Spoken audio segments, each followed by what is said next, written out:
You want a cigarette, Mr. Pickle? You seem awful nervous. My nerves are fine. Well, are you sure?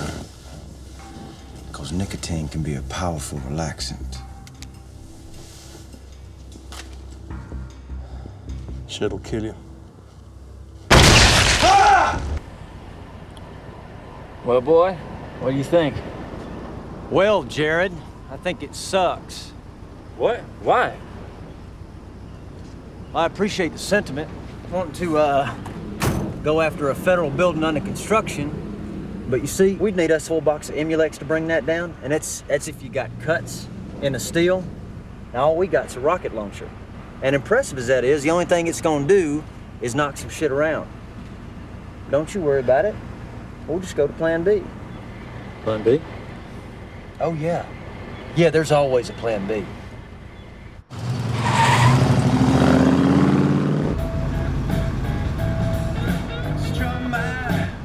There used to be a couple of crackers in an SUV. Set the jungle on edge. These surely are end times. All right, this is it right here. See the street up here? Make a right.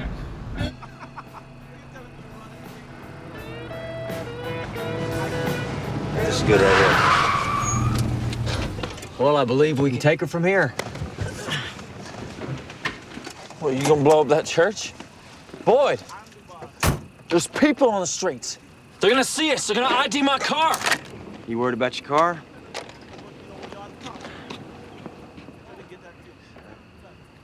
You know, I just crush all. Fire now!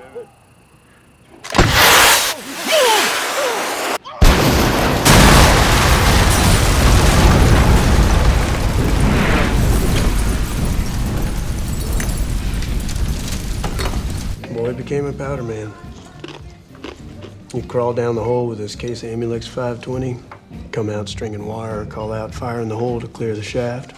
She'd blow and we'd go back in and dig out the pieces.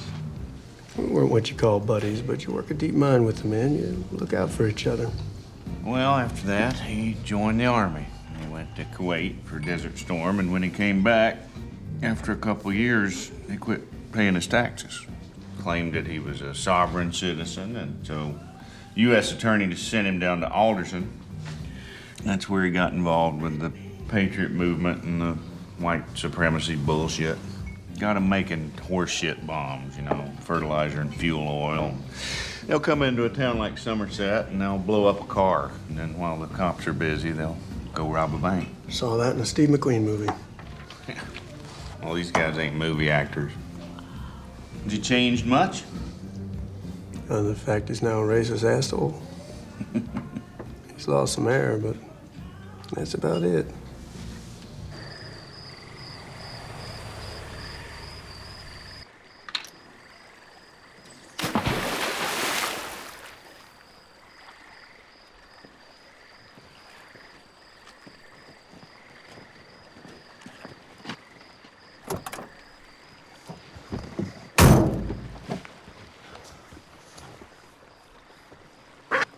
How come you didn't want to blow up that church?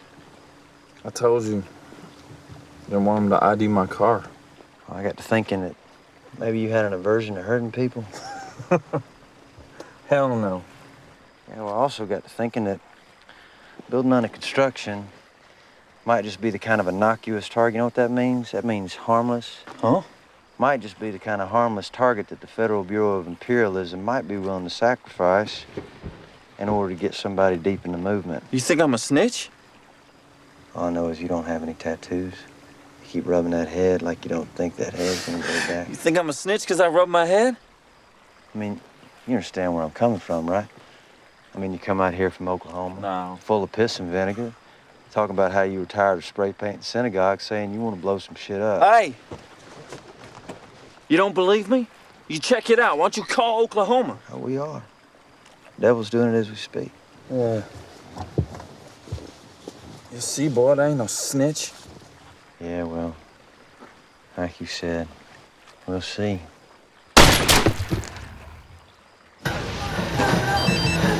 Right there.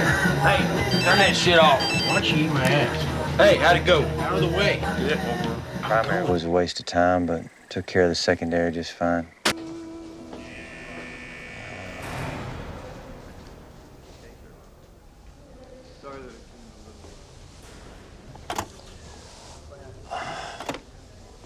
Why, hello there, Raylan. Hello, Boyd. How you doing? Food isn't as advertised, and there was no mint on my pillow, so I don't think that I would come back to this particular hotel. But it is better than Alderson. Or maybe I'm better. See, I've done a lot of bad things in my life, but what I know now is that the only hope I have of saving my own soul is by helping to save the soul of others. But I can see by the glazing of your eyes that you didn't ask to see me because you wanted to hear about my ministry. How can I help you, Raylan? I saw Arlo the other day. Well, how did that go?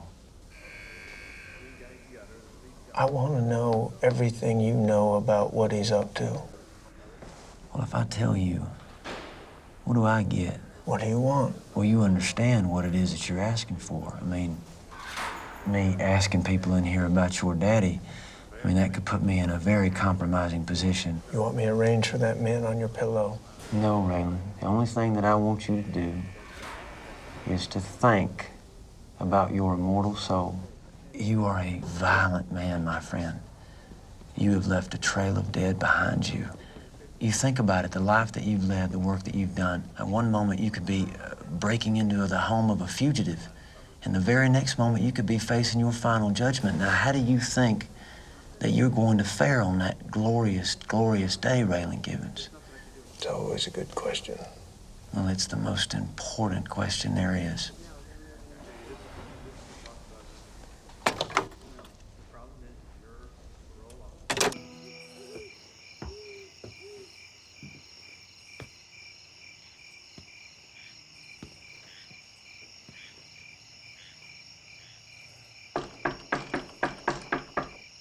Ava? Ava, Who is that? it's Boyd. You get the hell away from here. I apologize for the late hour. I just want a word.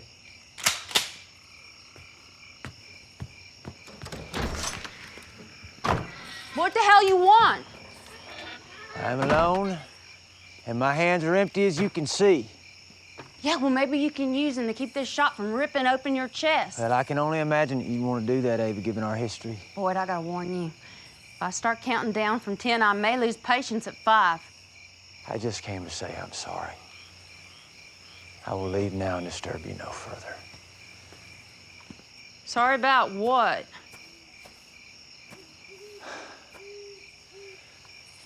So many things that I have done to you. Well, I don't want to hear this. Well, it's hard to know where to begin. I suppose I could start with the last time I saw you. I held you hostage in your own home, and I instigated a shootout in your dining room. That didn't end so bad, as far as I was concerned. Well, before that, for years I lusted after you, and I was far from subtle. Well, that was wrong. Not only because you were my brother's wife, but because it was unseemly, unwanted, and it made you uncomfortable.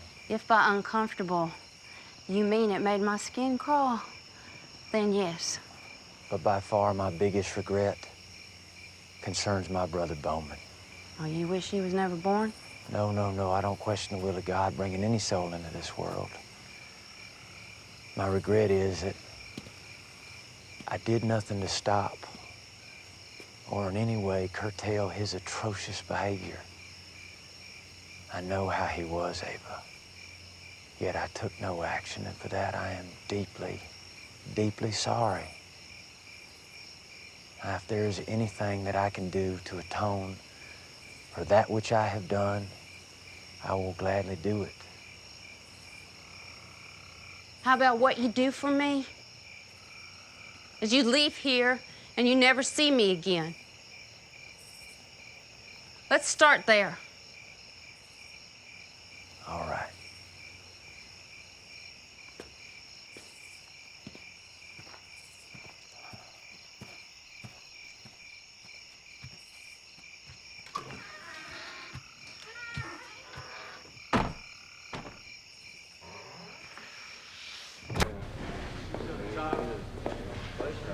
Receive instructions in wise dealings, words of insight, graceful righteousness. Are you ready to ask the Lord for forgiveness? Oh, now you know that kind of thing don't interest me, Boyd. But you know what? Something Jeb saw got my attention. Tell me what you saw, Jeb. I seen you yapping with that cowboy yesterday. Now, word is, this ain't the first time that you've had him on the line. I'm disappointed in you, Boyd.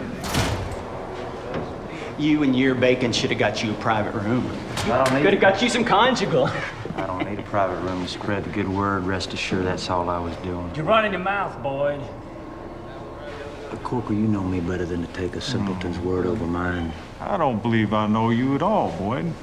See, the fact is, I don't associate with rats or snitches.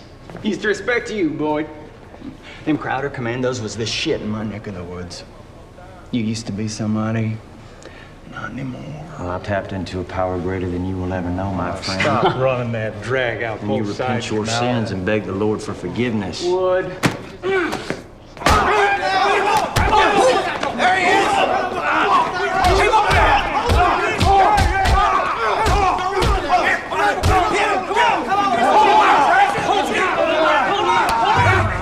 I might be a man of the cloth, but I sure as hell ain't no lamb.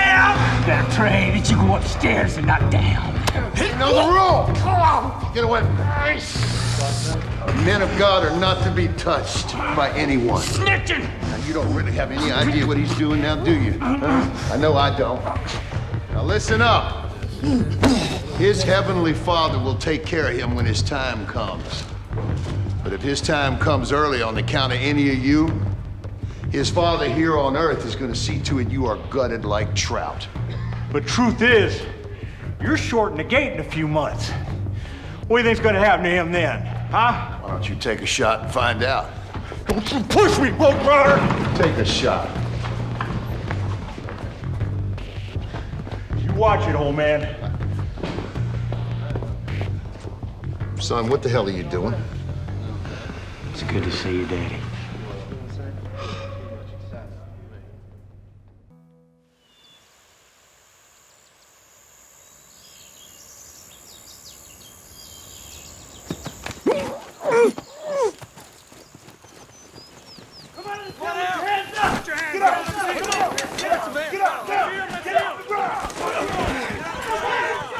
Good morning, gentlemen.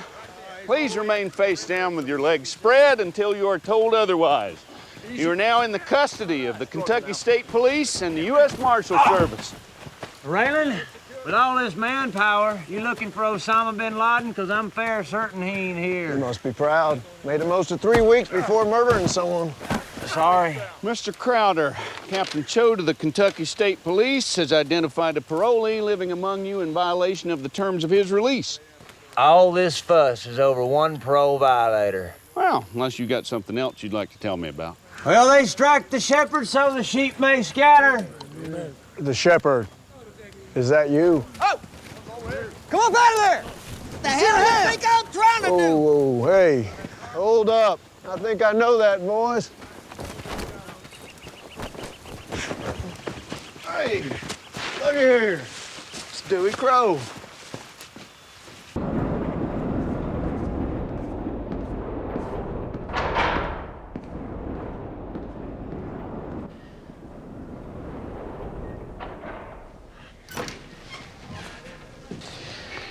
Looks like it hurts. Why, yes, Raylan, thank you for noticing. Somebody shot me in the chest the other day. You're getting something for the pain. Well, I can goose it as needed, but I've been holding off. I was hoping that you'd stop by. I wanted my mind clear and my mouth not all full of rubber when I saw you. Let's hear it. What do you think I'm gonna say, Raylan? Wouldn't know. You know, if Ava hadn't come in that room and distracted me with that rifle, you think I could have got you first? I don't know. Well, it don't matter. The real question is, why didn't you kill me? Did you miss my heart on purpose? No, I was aiming to kill. That's the way I was taught. Sometimes you don't hit the bullseye. No, I suppose not. But you see, I have this belief, this conviction that it wasn't just an accident, and that I was wondering if the fact that we were friends, if that played any part. Then last night I woke up and I knew why you didn't kill me. I was laying here in pain and in awful pain. But I didn't hit the pump because I knew it wasn't just pain from a gunshot wound. It was something deeper. It was a pain from my very soul. And I realized that, well, I couldn't anymore blame you for my situation here than a farmer could blame his neighbor for a hailstorm. The hailstorm being an act of God. That's right, Raylan. Me shooting you was an act of God. Well, God was acting through you, Raylan. Through your gun. To get my attention. To set me on a new course. Now, I know not yet what his will for me is, but I have faith that the path will be illuminated before me as I need it to be. For even through this searing pain, I am at peace. For I am born again in the eyes of the Lord, Raylan. And I wanted to thank you for playing your part. Now, if you will excuse me, I must tend to the needs of the flesh, you understand?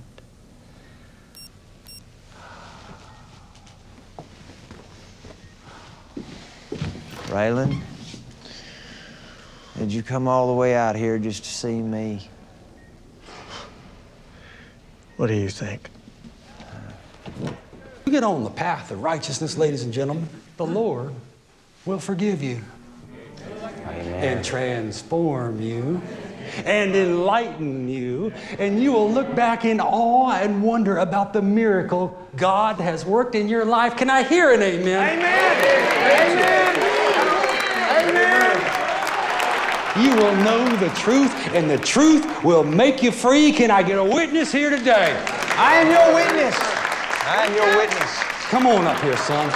Tell us how you got over.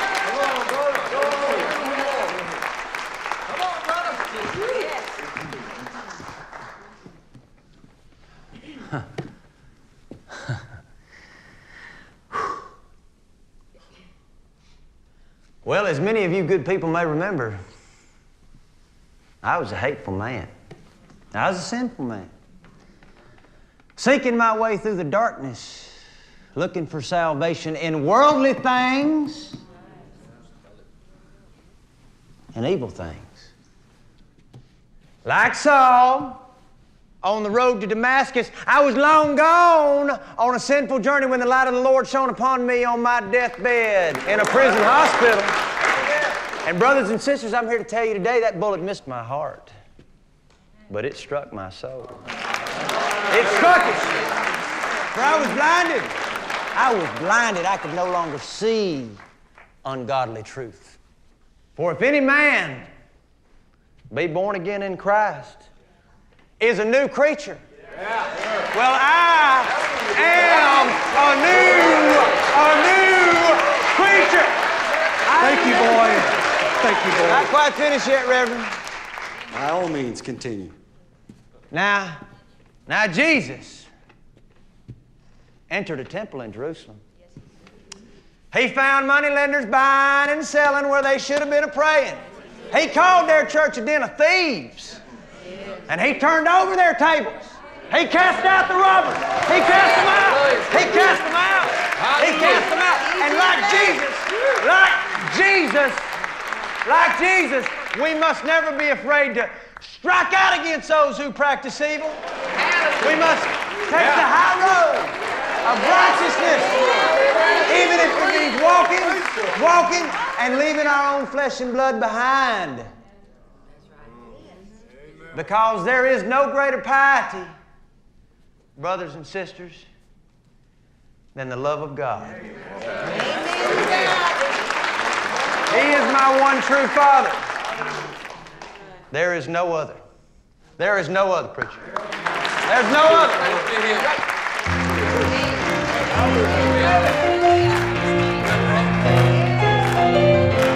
You probably don't remember the first time I ever brought you here. You were too young. You hated it. Whined all the way through the damn thing, embarrassed the hell out of your mother. This place was always a building to me, an empty shell. Only now do I see it as the house of reckoning that it truly is. As a church-going man, I admire your turnaround, Boyd. I could never walk the path, though I understood its virtue. Your change has been remarkable, son. Having said that, you are getting severely goddamn close to meeting your maker. You know, I continue to tell myself that you are not an evil man, because I believe that in your heart, you have the ability to do the right thing. But I will tell you something, Daddy, and you mark my words. Now, you bring meth into our homes, and I will destroy it. You think that's funny? You know what's funny? You destroy me or my shit, it's the same thing as destroying yourself. That there's Crowder gospel. You mark them damn words, son.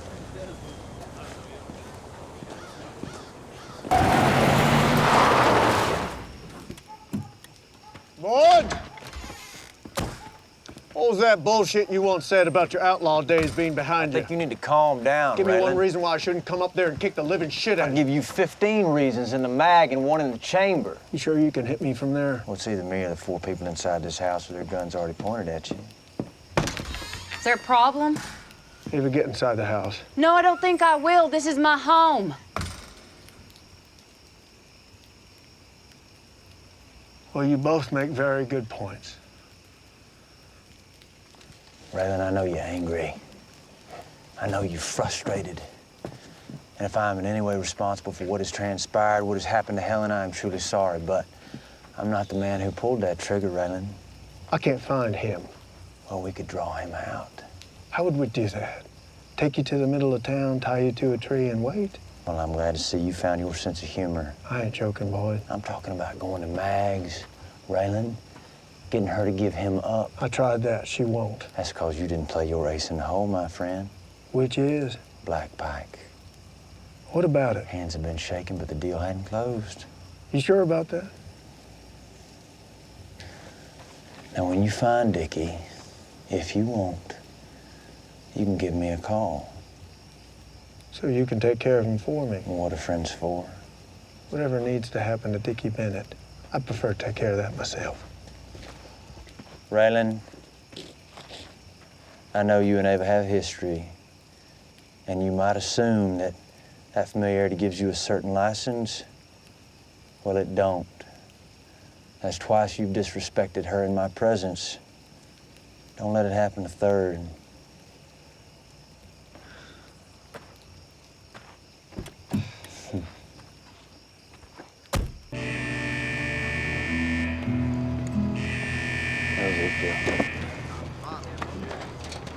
Kyle? You didn't think you had to leave without seeing me, did you? I thought about your request and must politely decline. What are you talking about? Well, as I've made myself abundantly clear, I'm no longer in that line of work. You ain't even heard the scheme yet. Right now, I know nothing about it, and if anyone has, I'll stick to that. Your share alone is $40,000. You're wasting your time. That dog hole pays people in cash at the end of No every more than shift. 20,000 at any one time, precisely for this reason. Oh, you notice, huh? Well, what would you say if somebody had a friend who worked for the armored car company, who could provide engine trouble 4 days running, stalling deliveries, so there'd be $80,000 cash at one time? Well, I'd say there's still no way to get down off this mountain without getting caught. Well, what if there's a way not only you not get caught, but get treated like a hero? Like one of those miners down in Chile.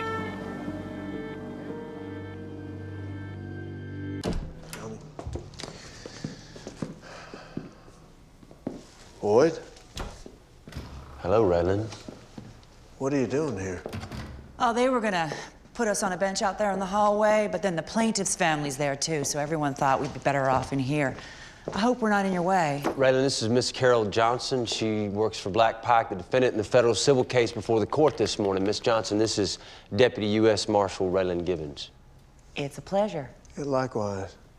Forgive me if I was rude. I've been asked to make sure the courthouse is secure. So, again, Boyd, what are you doing here? Boyd is part of my security team. Security? I like the suit.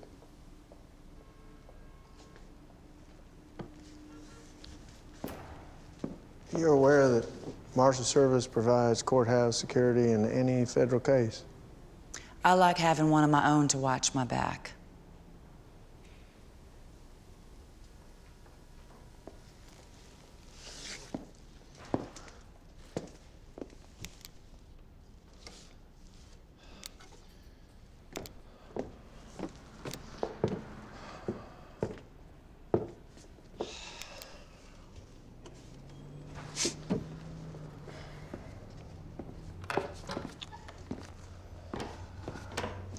Raylan? Raylan.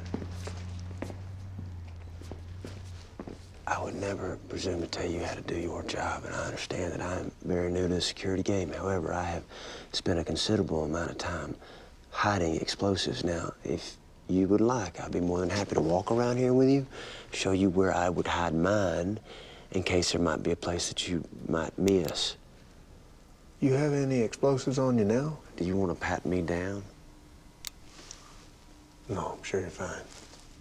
So, you two knew each other growing up? Until the age of 19, when Raylan went off to college into Marshals, and I went off to Kuwait.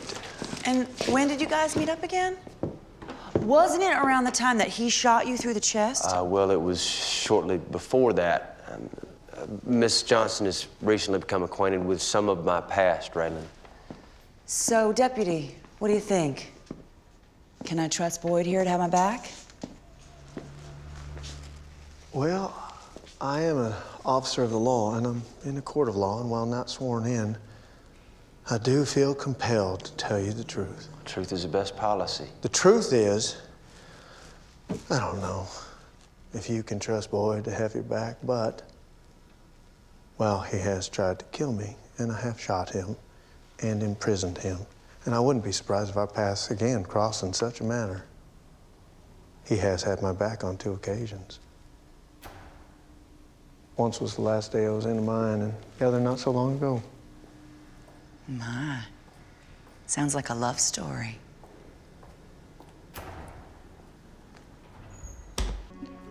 ATF Inquiry 2359826, interview with Boyd Crowder. All right, and it was during that conversation that Kyle made his first threats against yourself and Mrs. Crowder. Miss Crowder. Against yourself and Ms. Crowder. I believe we've already waded through these waters. Tell us again. They showed up at the house, said they were going to rob the mine, said they needed a powder man, said if I didn't go along, they'd put me and Ava in the ground. So you never actually heard Kyle make these threats? Like I said, I was already gone to work. Meaning Boyd told you what Kyle said. Just like Boyd told you that morning was the first time he heard about the plan to rob the mine. And it's not possible that he lied. Why would I lie? Because if you can prove you were coerced, couldn't call the police out of fear for your life, then you're not criminally responsible. I think we're all growing tired of this Babe in the Woods act. So I want you to tell us right now where the rest of the money is. I thought it burned up. Some of it burned up. Miss Crowder, do you realize that we could charge you with felony murder? Felony murder? Is that like hot lava or frozen ice? No, ma'am, felony murder means if you knew the crime was going to be committed, even if you didn't know anyone was going to die, you're just as guilty as if you pulled the trigger. After everything your brother put her through, you really going to let her spend the rest of her life in prison for you? You know, I was just wondering, did she screw all your relatives or just you two? Now, sir, I know you have an investigation to conduct, but if you disrespect Ava one more time, I'm gonna come across this table. Chief, it seems clear to me that Mr. Crowder just threatened a federal officer. And I would think that that is reason enough for you to take him into custody. Much as I might like to personally throw Mr. Crowder's ass in a holding cell, I think a threat against a federal officer would be a little more specific. Something more along the lines of, if you disrespect Miss Crowder again, I'll beat the ever-loving shit out of you. You gonna charge me?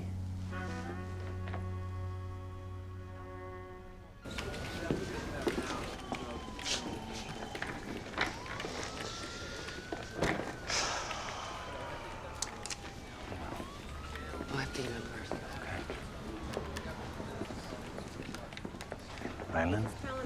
Boyd, I am impressed. How is it possible you're not in cuffs?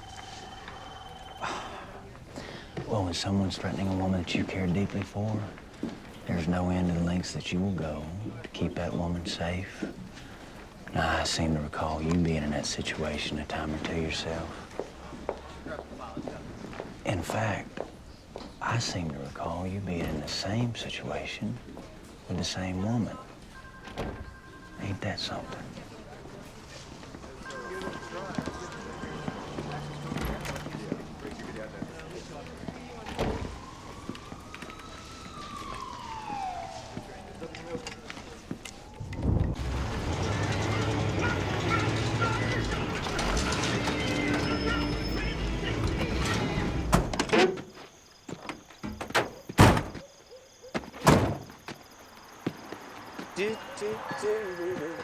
Evening, Mr. Ames. I already told you, boys. You call me Reggie. Reggie it is. You gonna invite us in, Reggie? Maybe you boys come back tomorrow. Oh. My babies are sleeping in there. You know what? We ain't here to talk to your babies. What y'all got in that bag? Oh, what is in that bag? The good news is, Reggie, you do the right thing, you won't have to find out what's in the bag. Hello, Dick. Well, how about that? If it ain't Mr. Boyd Crowder himself, la-di-da. What are you boys up to now, You got yourself some business up here, Well, Boyd? same as you, I'd wager. Except, of course, mine's legitimate. Tell you what, Reggie, why don't you go ahead and tell Black Pike, no thank you, not interested, and send Mr. Crowder here on his way. Mr. Ames is gonna hear out our offer, and then he's gonna make his own decision. Listen, boys, I'm just trying to do what's best by my family. That's what you should do. You should do what's best for your family. Tomorrow morning, we will be back. That's right. And your signature, Reggie, we will be expecting. You boys have a good night. Thank you so much. Come on, Coop. We will be back. Oh, we will be back. When you sign the land over to Black Pike, there won't be anything they can do about it. About anything legal. Well, I can provide protection for you and your family, provided that you agree to our terms. And if I don't? Those boys will be back, and chances are you're gonna find out what's inside that duffel bag. I'm sure you'll make the right decision.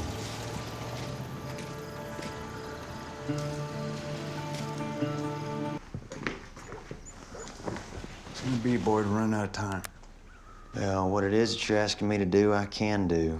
But radio debt adds a whole new host of complexities. There's only one way this is gonna work.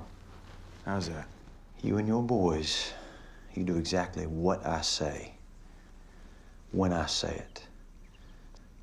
It's the only way I can keep us all alive. Well, hell, Boyd. As many people as you rob? I wouldn't have it any other way.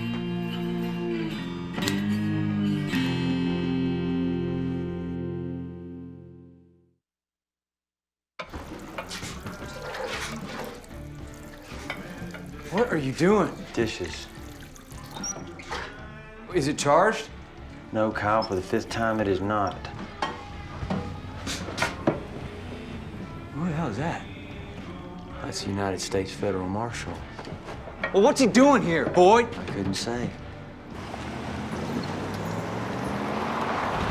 Hey, crew, what the hell is this? Kyle, get out of here. Hello, fellas. Don't believe I've had the pleasure. You don't need to know us. We mind our own business. It's supposed to be best you do the same. Well, that wouldn't be like me. What do we do? Well, my play's always to stop him before he gets on the front porch. Shit. Boyd! Deputy U.S. Marshal Raylan Givens. Pleased to meet you, Marshal. Boyd's friends from the mine. We just come pick him up for work, that's all. Oh, nice to see boys make acquaintances.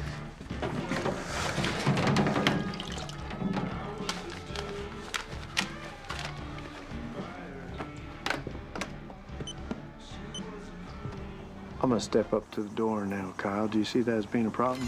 Step inside to do the dishes for 2 minutes. Look who comes by to visit. Boyd, your friends and I were just getting acquainted. Well, I can see that. What brings you up to the holler, Raylan? Just need a word. Don't you go make yourself at home on the porch.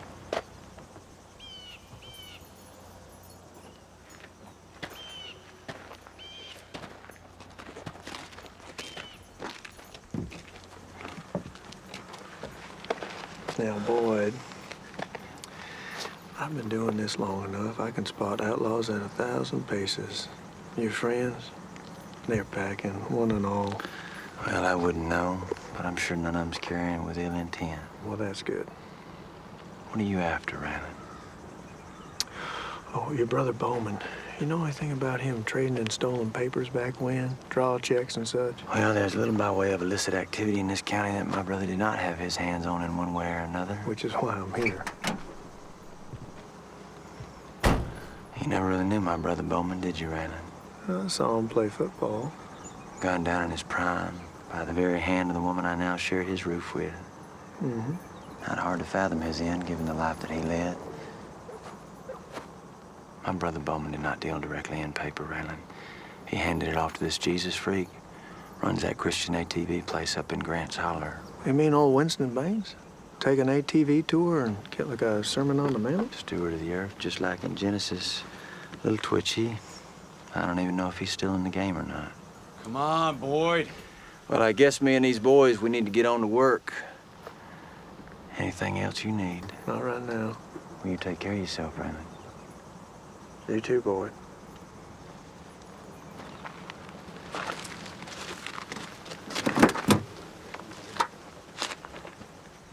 What the hell was that about?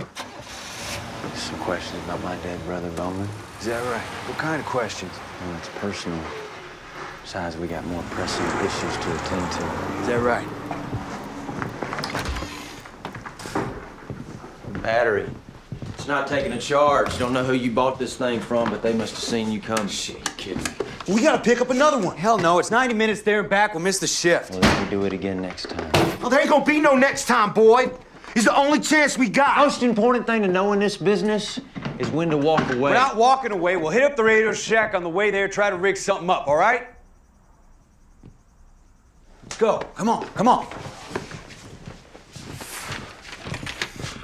What are you doing now? I'm writing a note to Ava, letting her know I'm gonna be late. Oh, damn, Boyd. Done. That didn't take long, did it? Now, you want to make a living in this business, you got to know your ABCs. Always be cool. Hope you'll take this in the spirit it's intended. I made a lot of money with your daddy, but that man didn't know a damn thing about growing weed. Well, that was a different time. The point is, Coover was a genius. I mean, I'd put his shit on my Mount Rushmore. That Hindu Kush can kiss my ass. Nice of you to say. That's true. He was a genius. And I gotta tell you, when all this happened, I didn't know what to expect. I come down here, and I see you are on the bean. Hey, Ron, right here.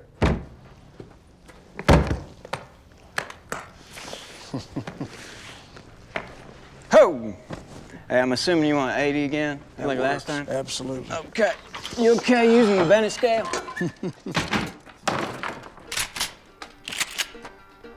You have any idea who I am? Rodney Hot Rod Dunham out of Memphis, Tennessee. And you know what that means? Oh, it means I'm in the right place. I thought of your offer, Dick. I'm afraid I'm gonna have to respectfully decline. You wanna hear my counter? Since you called off the deal that I made with your mama. I'm gonna have to take all the weed business too, starting with this right here. You think I won't find you? Oh, no, sir. I'm counting on you to find me. You just bought some of my best weed to take to the good people of Memphis, and I hope you come back for a whole lot more.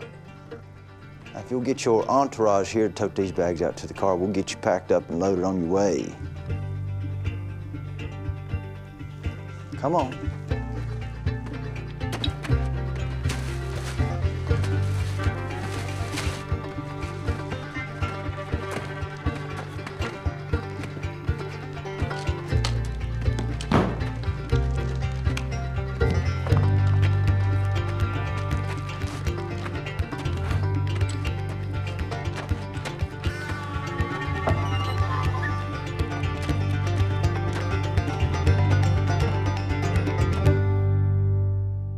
How much? 200 alive, half of that for a dead man. And he is alive. Got him chained like a junkyard dog at Cat Minerva's trailer. Got Jimmy standing guard. Cat and Minerva's trailer. Oh, I'm sorry. I probably should have checked with the proprietors. How do we deliver them? Frankfurt Heavy with connections to Detroit, headed down south as we speak. 200 large to get rid of that pain in our balls. That's a nice play, Boyd. Well, we still got to do a 50-50 split with this fella named Duffy, but it does kill two birds. I'm proud of you, son. Well, Arlo, thank you. That means a lot coming from you. And what does it mean coming from me? Well, now, baby, I think you know.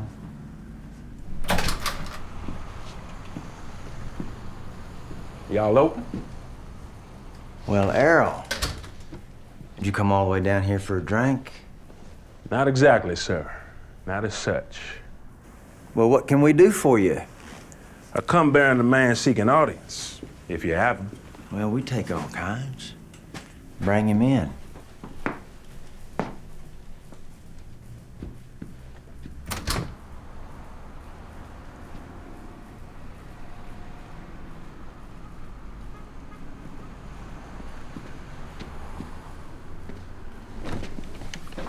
Oh, shit.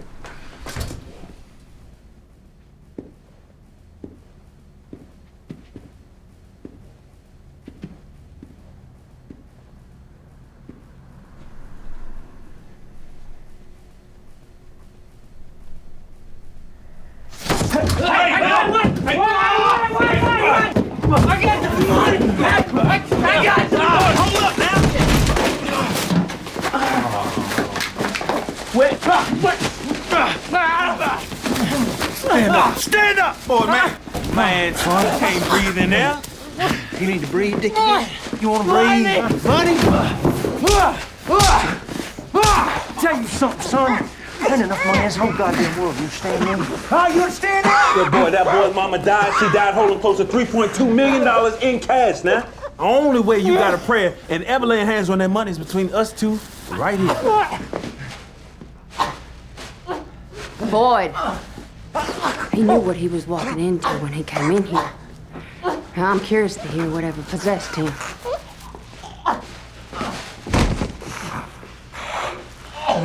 Boyd, you don't finish this pile of donkey shit. I'll do it myself. No, you'll hear him out and then we'll decide. Hey, Bob, this boy can't tell it. Just because you suddenly got Jesus in your heart, all forgiven. I hadn't forgot, and he ain't forgiven. Nor has he hobbled out of here alive yet. Now, you and he, you say you got some money. Now would be a good time to start talking about where it is.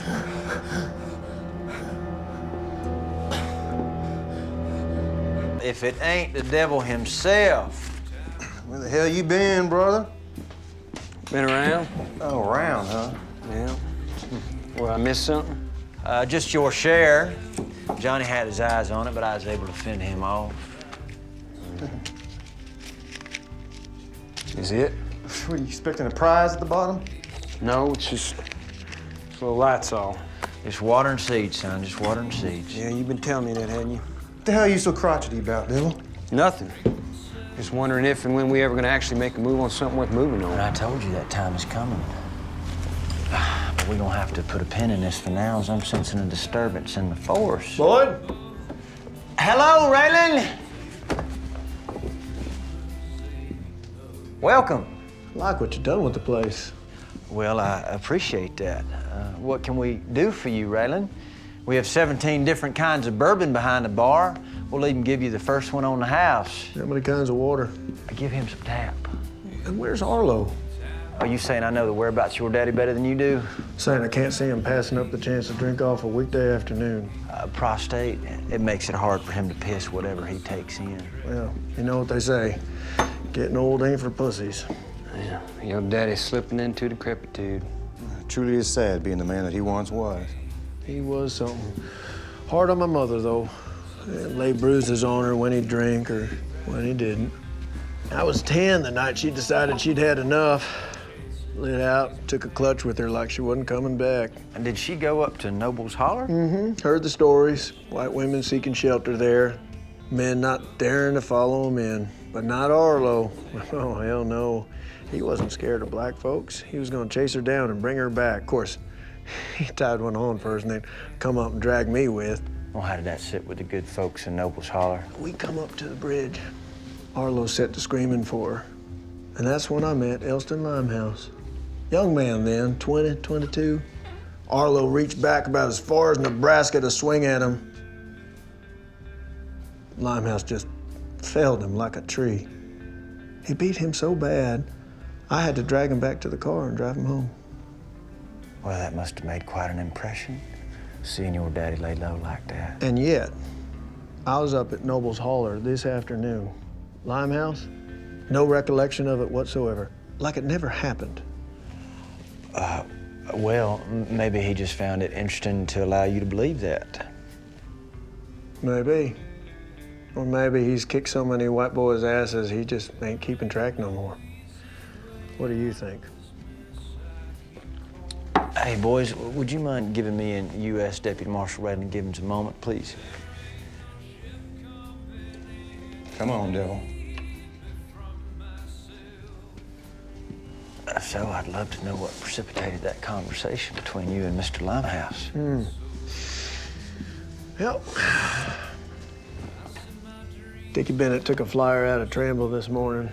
He did not. His compadre and escaped none other than Dewey Crow. Dewey Crow? Don't suppose they've been by.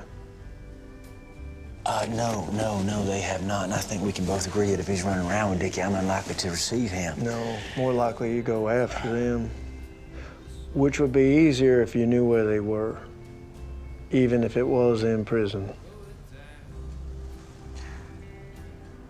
All right, I might have another tip for you, trail mix. I'm listening. A bent screw at Tramble, the kind of guy who can put people together who ain't supposed to be, he might be the same kind of guy who can get them out.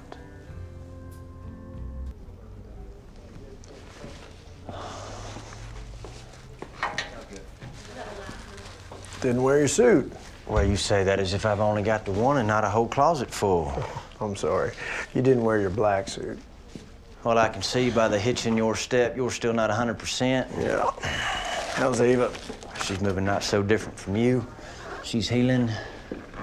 So was I right not to wear my suit? Well, we don't have a strict dress code. Well, it just occurred to me that Raylan Givens invites me up to Lexington. Chances are I might find myself in front of a judge before the day is out. Why, did you do something you shouldn't have? Well, that's a pretty low bar, Raylan. Nah, Trooper Tom Bergen, up there in your world, he says within a day of Mag's killing herself, all her marijuana drying sheds got cleaned out. Well, I wasn't aware that marijuana interdiction fell under the marshal's purview. He also said that the floorboards in the sheds had been torn up, ceilings pulled down, walls opened up, like someone was looking for something, which does fall under the marshal's purview, recovering ill-gotten gains. Mag's bank accounts have been seized along with her property, but there's still a sizable amount of money missing. How sizable, Raylan? Well over $10. Well, now, if I found that kind of money, I'd be in Mexico by now. Boy, I've been to Mexico. I don't think you'd like it. How so? There's a lot of Mexicans. Raylan, if a book could only be judged by its cover, you'd be a bestseller. We done? Looks like. Sorry for wasting your time. Never a waste of time to spend a moment with my good friend, Raylan Givens. I tell you what, I'll ask around, see if I can't get a line on that money for you. I'd appreciate it. In exchange for an apology. I'm sorry, what? I want you to apologize. For the crack about the Mexicans? By the time I got out to Wade Messer's house, Dickie Bennett was tuning you up like it was his birthday and you were his piñata, only I don't think there would have been candy pouring out. You're saying you saved my life. Are you saying I didn't? I would suggest what you're looking for is a thank you, not an apology. Well, now, follow my logic, Raylan. I had my own plans for Dickie on account of his shooting Ava, but you said you needed him, so I let you have him under the condition that you would return him to me once his services had been rendered. Oh.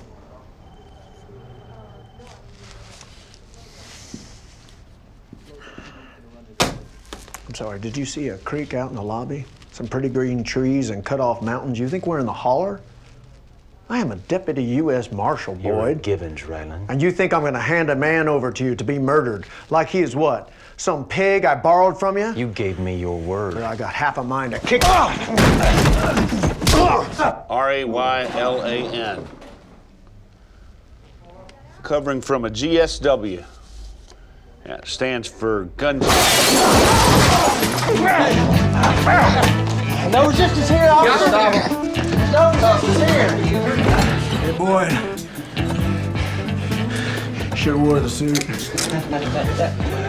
No resistance, officer. I'll see you, Raymond. Since I've been in office, violent crime in this county's down almost 12%. Now, Washington's always trying to fix something that ain't broke. But I like to think down here, we know better. Rebuttal? The way I understand it, violent crime is down all over. Mr. Shelby, I believe you'll want to argue against me.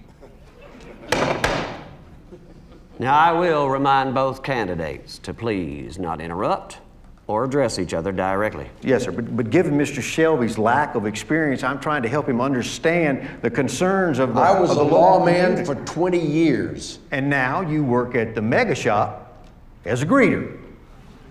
There's nothing wrong with honest work. Odd, you had mentioned honest work, being as how you lost your security job after a robbery in which you were suspected of being the inside man. That's enough. Now, next question. I got a question. Mr. Moderator, this man is a convicted felon. We don't let felons vote in this state, do we? Well, I didn't come here to vote. Oh, you wouldn't be here at all if it weren't for the fact that a few hours ago, friends of yours in the federal law enforcement field saw fit to intervene in our local affairs. Forced us to release him from the cell he's been occupying since his cowardly attempt on my life. Well, Mr. Napier, I'd like to think that if I was behind an attempt on your life, at the very least, I would have messed up your hair. All right, now. Now, what's your question there, Boyd? Thank you, Harvey. My question is, does Mr. Napier know the name of the company that fired Shelby from his security job? Well, I'll save you the trouble. The name of that company was Black Pike Coal. Now, do you want us all to believe that Shelby here is a dishonest man because Black Pike tells us so? You think that Shelby's the only man in this room been done wrong by a coal mining company? Dude, Mr. Moderator, how many questions you gonna let this convict ask? Mr. Napier, everybody here knows that the only men the company doesn't do wrong are company men. And you stand up there with your slick haircut, you look down on Shelby because this man works for a living. You talk down to me because I've been in trouble with the law. Well, you know when that trouble began. Why don't you ask your good friend Harvey Jones? He was there. He was on the line. When we struck out at Eastover, Brookside, Duke Power Scabs and gun thugs coming after us with bicycle chains and bats trying to run us over in their cars. Now, I know that you weren't there, Mr. Napier. There sure were a lot of men there who looked like you. Men standing on the company side, laughing at all us hillbillies who were just trying to stand up for what we believed in. Now, I'm not saying you're a bad man, Mr. Napier, that I don't know. But what I do know is that you've been feeding too long at the public trough. Now, I don't know about the rest of you, but I'm gonna say no to the company, man. I'm gonna say no to the lawmen who disrespect the rights of the people whose taxes pay for their salaries. And I'm gonna say no. I'm gonna say no. I'm gonna say no to Sheriff Tillman Napier, who laughs in our faces while he makes money off our backs.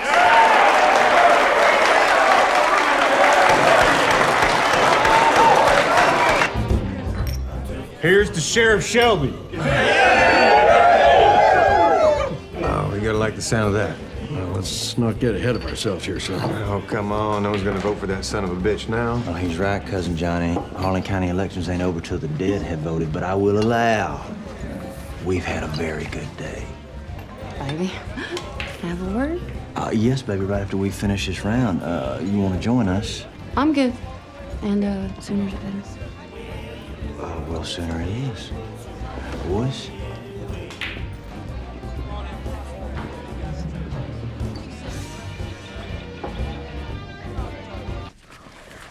Mr. Napier. It's Sheriff Napier, at least until next week, which means you two are in some seriously deep shit. Well, I'd be less concerned about the shit we're in and more concerned about what you're gonna have to do to stay alive till your term ends. You don't scare me. I ain't some half-wit gun thug that you think you can just... Just so we're clear, I ain't some half-wit gun thug neither. What do you want? Robert Quarles just killed 2 men under my protection. I didn't have nothing to do with that. Whether he did it out of spite or stupidity, I'm not sure, but what I am sure of is that you're the one who told him who to hit. I didn't have nothing to do with it. Just like I'm sure you're gonna be the one to tell me how to find him.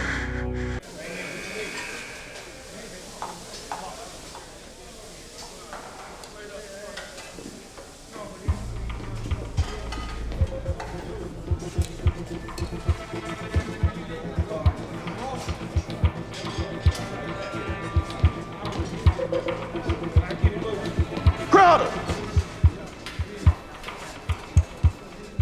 You got a visitor. Let's go!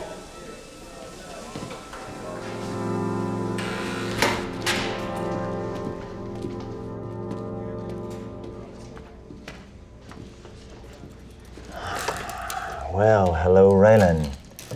There you are. Hello, Raylan. This is a surprise. Did you know my mama's Uncle Everett? Owned that squat, irritable boar. Charge you $12 to breed your sow with it. That sounds vaguely familiar. He thought he was going to be a prize fighter till Tommy Hearns detached both his retinas. You don't say. He once told me that he wouldn't have relations in the 3 weeks prior to any fight. To keep his legs fresh? Because of his head. He said women were put here on Earth to turn men's head to mush. Raylan, what are we talking about? What do you make of a man who divorces a woman, then gets her pregnant, then wonders if maybe they should move in together? Well, now, Raylan, you're talking to a man who's sleeping with his dead brother's widow and murderess. So if you're looking for someone to cast stones at you on this matter, I think you've picked the wrong sinner. I have not been myself, Boyd. I couldn't see that you weren't assaulting a federal officer. You were just having a dust-up with an old buddy. And hey, it takes two to make an accident. I know that. So, I talked to AUSA. I told them I want to amend my statement, and hopefully we'll have you out of here by the end of the day. I'm It sorry. might not be till tomorrow morning, because the warden likes to do his releases after wake up. But I just hope you understand. Raylan.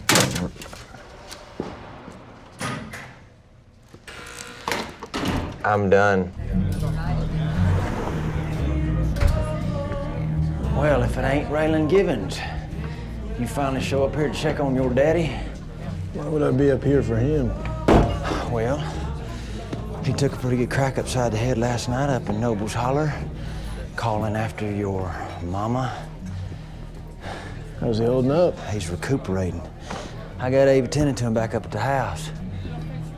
Well, I'll make sure to pass along your concern. Sure, do that. Well, doesn't that give you pause? Him up there running around after all these years? It just sounds like he's off his meds, and I wish you luck with that, but that's not why I'm here. Well, what are you here for? Oh, my Lord. I think you swallowed a peanut the wrong way. Help you with that. Come on. Raylan? Johnny?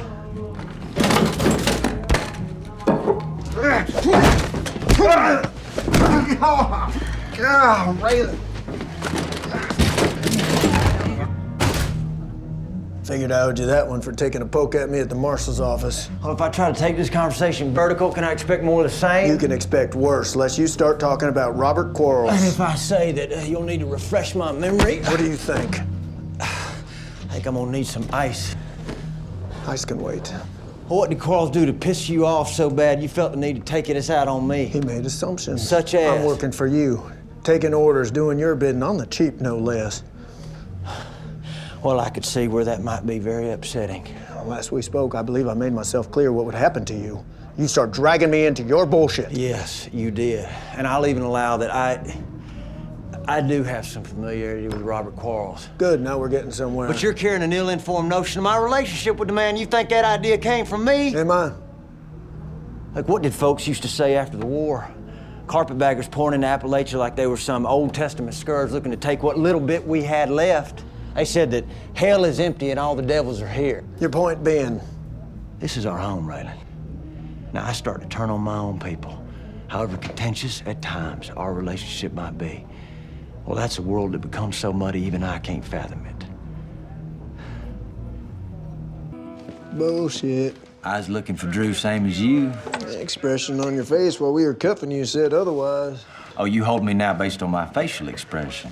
Well, I suppose we let you go. You just forget what you know and think about, Shelby. Go home, take a bath. Well, you wouldn't happen to have any bath salts, would you? I'd get comfy if I were you. They're gonna put the word out wide, start throwing up roadblocks. You know what your problem is, It's Raylan? too smart to get snared that way, but it could buy us some time. You should have been an Any outlaw. thoughts as to the women's clothing? This job has too much paperwork for a man like I you. was married. Too many rules and She regulations. left him 25 years ago. You should have been on the other side with me and your daddy. Oh, you'd still be able to shoot people and be an asshole. Your two favorite activities. Except you would be a rich asshole. More like dead or in jail. Well, I'm doing just fine. Yeah? How about Arlo? Well, I have been meaning to get by and see your daddy. It's funny. I was just thinking, you keep running your mouth. I'd like to go ahead and arrange that. Oh, you gonna arrest me now for talking? Who said shit about arresting you? Excuse me, ma'am. These two gentlemen are holding me against my Shut will. up. That was fast. Art didn't want to see you two left alone. He said that. Where you at? Got nothing. We got roadblocks and a suspicious woman's underwear. Like I said. So if your Shelby want to skip town, what's your next move? We ain't looking for Shelby. We're looking for Drew Thompson. So, if you shot Theo Tonin and threw Waldo Truth out of an airplane, what's your... What?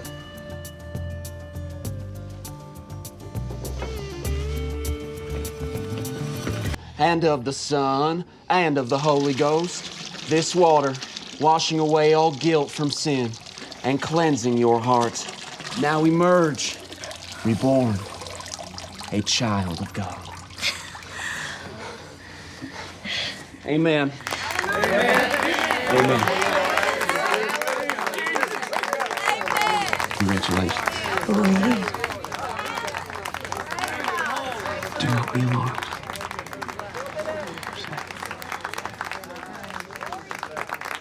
Boyd Crowder, I had in fact prayed that you and your friends might find your way into this tent. Well, speak of the devil and he will appear. And these signs shall follow them that believe. In my name, they shall cast out devils. Oh, you want to cast me out, preacher? Is that why you're here? On the contrary, Boyd, I'd much rather bring you in.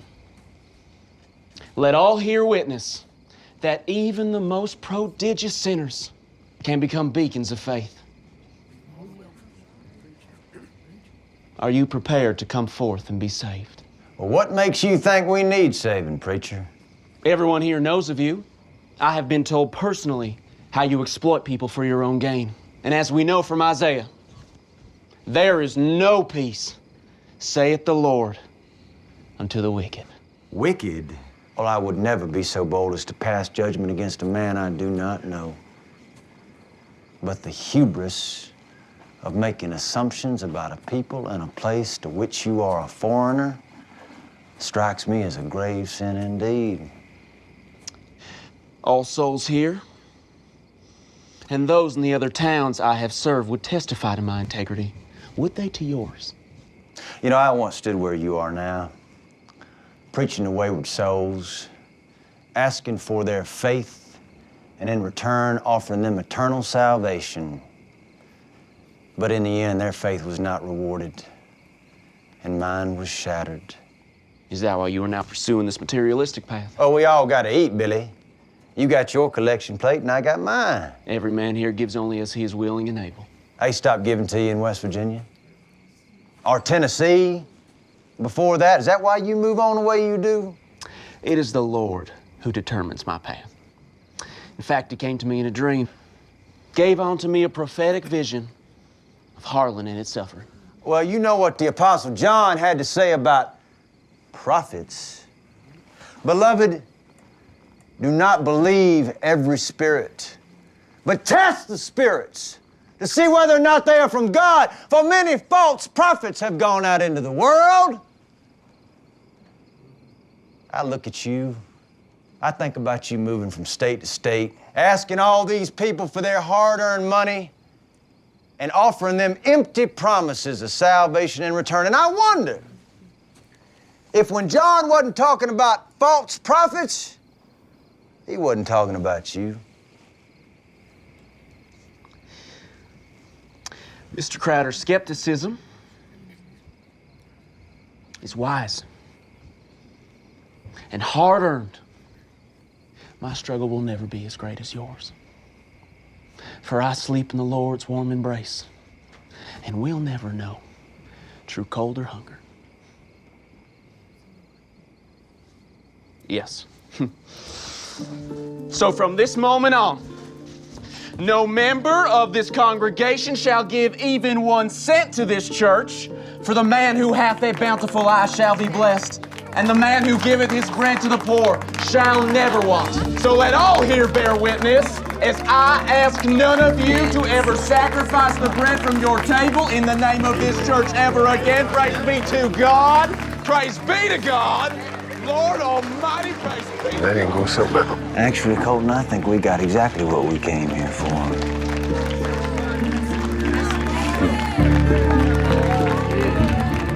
I expect I'll have your man Drew within a week. That's impressive work, Mr. Crowder. The new price for Drew is I get half the heroin business in the state of Kentucky. You have a deal. Thought we had a deal. Once he brings me Drew, he and I are done. You're free to kill him. Josiah! Raylan Givens! Well, my goodness. Please.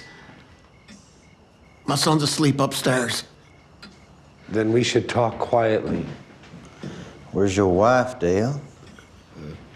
On vacation. Now she moved out. Just going through a rough patch. Well, you mean to tell me that all rich people don't live in a constant state of domestic bliss? Well, you got a lot of pretty things in this house, Dale. What do you do for a living? Banking up Cumberland. You go to school for that? No, just learn by doing. Oh, you a self-made man? I guess. Well, that's something we have in common. Well, Dale, if you want to continue to enjoy the fruits of your labor, I'm gonna need you to tell me your real name. I told you.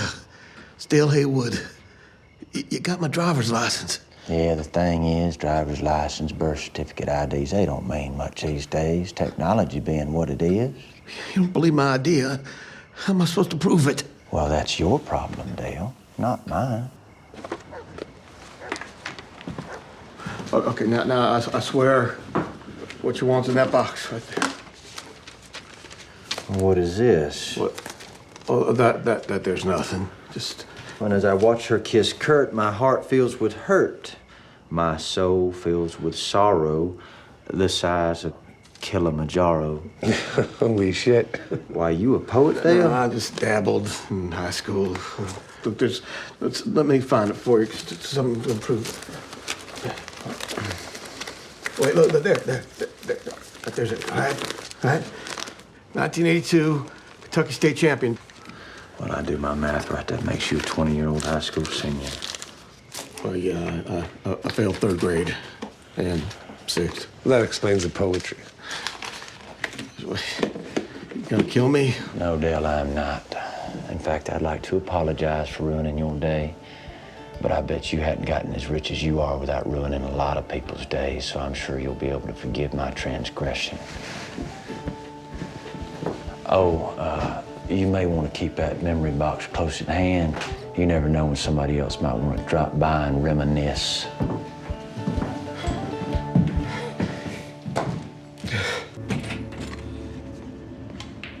I'm glad you're still here. Colton and Johnny had to run an errand. Well, I'm assuming you're in that dress because you want me to go with you up to Arnold's. I already went. And we are invited to Napier's house tomorrow night. Arnold even seemed happy to have us. Okay, baby. We'll try it your way. I'm struggling here, Boyd. You asked me earlier if I loved you. You know the answer to that's yes. Now, I didn't lose any sleep over Devil. Certainly not Delroy. But Ella May being in the ground, it's tearing me apart. Maybe she could have destroyed us. I know. It doesn't keep me from seeing her face every time I close my eyes. I have and I will do anything for you, Boyd Crowder. But if we're gonna continue down this road, I gotta know where we're headed.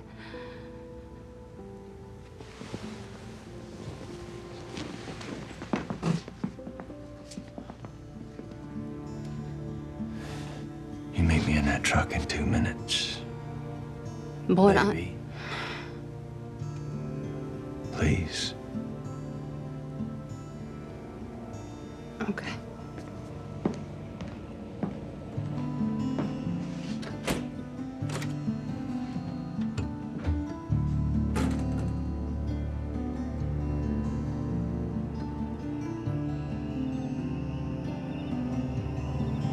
And my mama, she used to bring me up here when I was a little boy. And I would look out at these lights, pretend that they were stars. I'd step in my spaceship and just float through the universe. It wasn't long before somebody run us off. We weren't really welcome up here.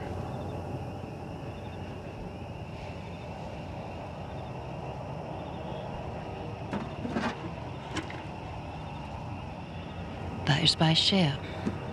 It's awful small. It's for you. Answer to your question from earlier.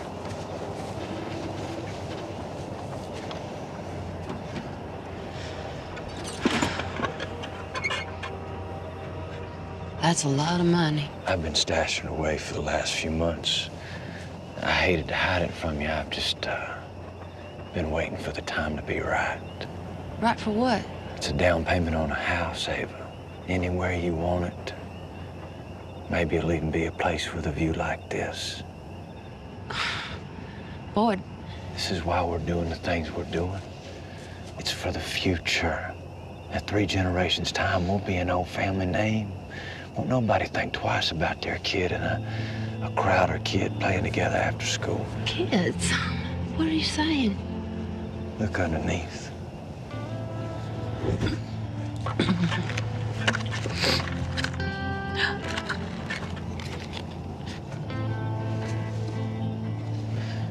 I know this ain't exactly how most people do it.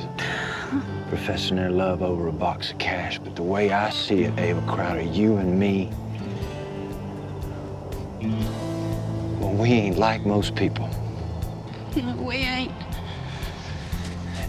Ava, the love of my life, the apple of my eye.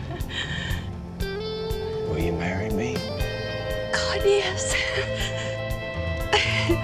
No, baby, it's the other hand.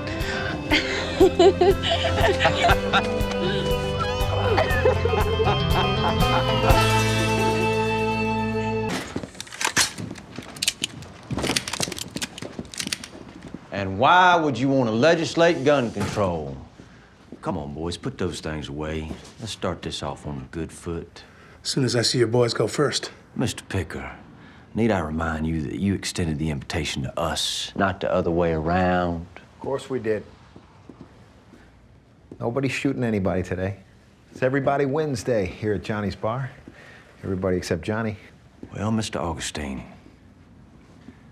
while you apologize to me, I think the offended party is standing right there.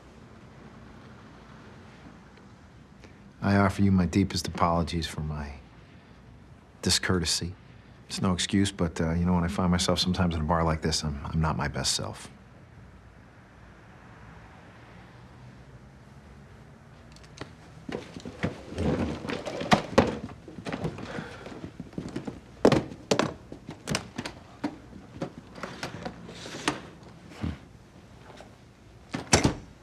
Mr. Augustine, seeing as how Drew Thompson's already in the Marshal's custody, why you're cutting off the tail of my cousin and offering him up is opaque to me. I'm gonna need Google Translate on my phone if I'm gonna keep talking to you. What do you want? Whore, squirreled away up there in the black holler.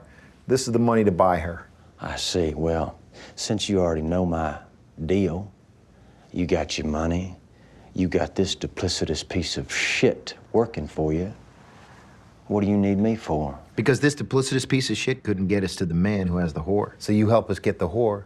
We give Lemonhead the money. You get the duplicitous piece of shit. And why, may I ask, do you want Ellen May? Shelby won't testify unless she's safe. They want to leverage No talking. Why, Cousin Johnny hadn't even had a chance to enjoy the fruits of your betrayal. I have one more question for you.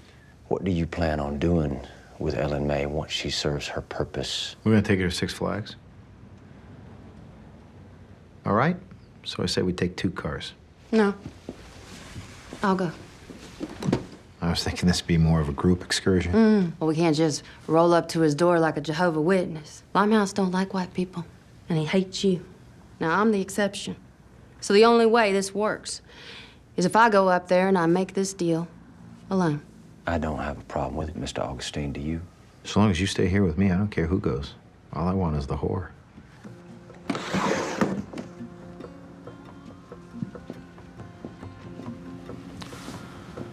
Well, what are we drinking? Praise God in Jesus' name, amen. Praise God, Lord. Oh. Church, I have a story to tell this evening. Now, I was taught that the reason we handle serpents is because by protecting us from their poison, he reveals his glory. Amen. Amen. Church, last night, a devil entered this place. And it was through these very serpents that the Lord cast him out. It was through these very serpents that he sheltered me.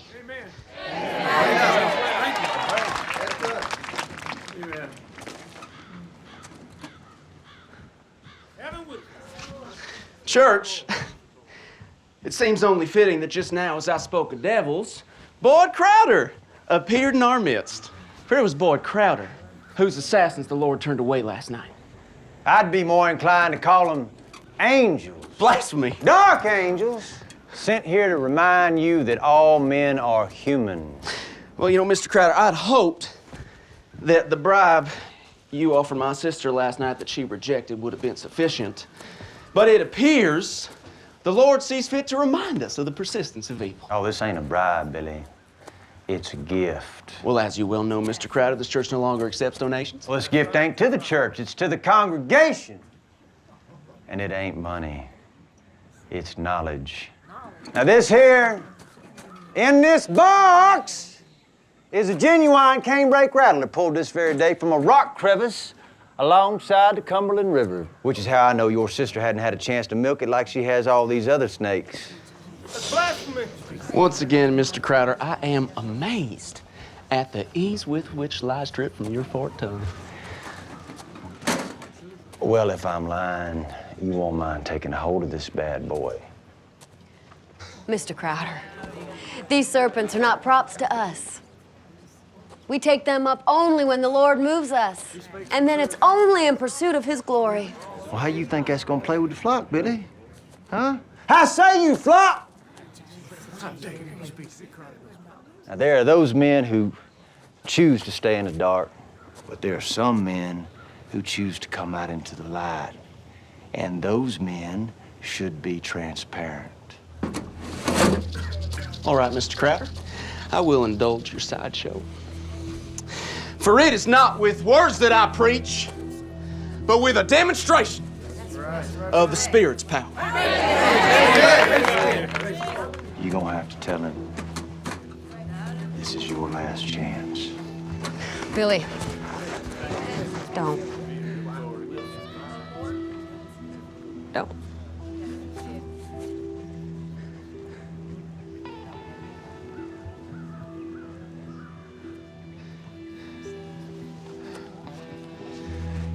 No, it's not possible. Oh, sure it is. You just jam the fangs right down on the funnel and you press right behind the eyes. I would have known.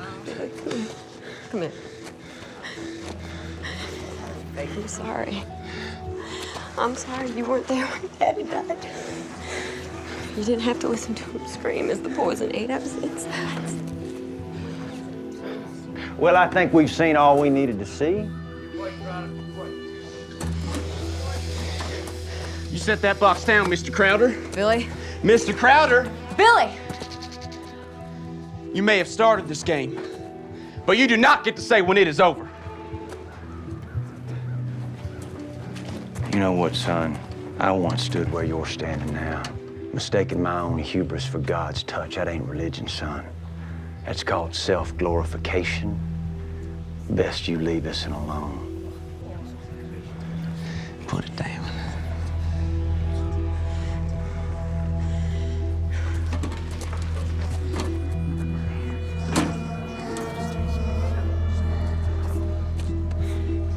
Billy, don't. Don't do it, son. You ain't got nothing to be ashamed of. I will not heed the warning of an idolater.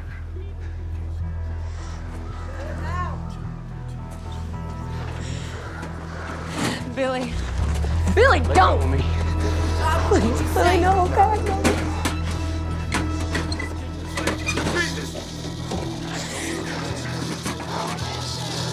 Oh, there it is.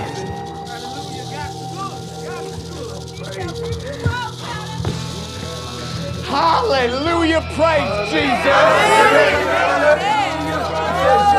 The righteous man knows his only true protection comes from the Lord.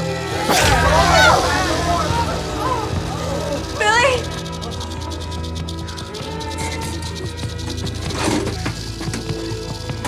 Billy! Billy!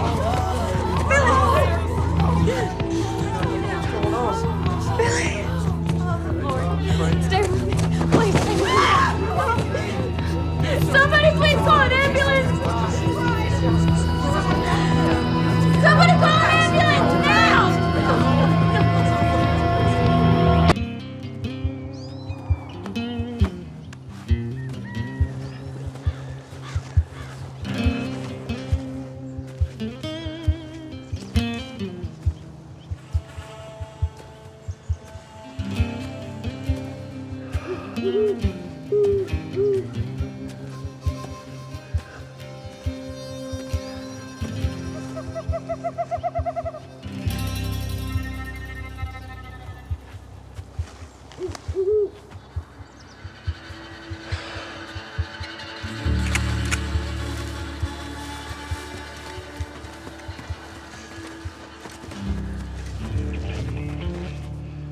My name is Raylan Givens. I come alone and with peaceful intent. Yeah.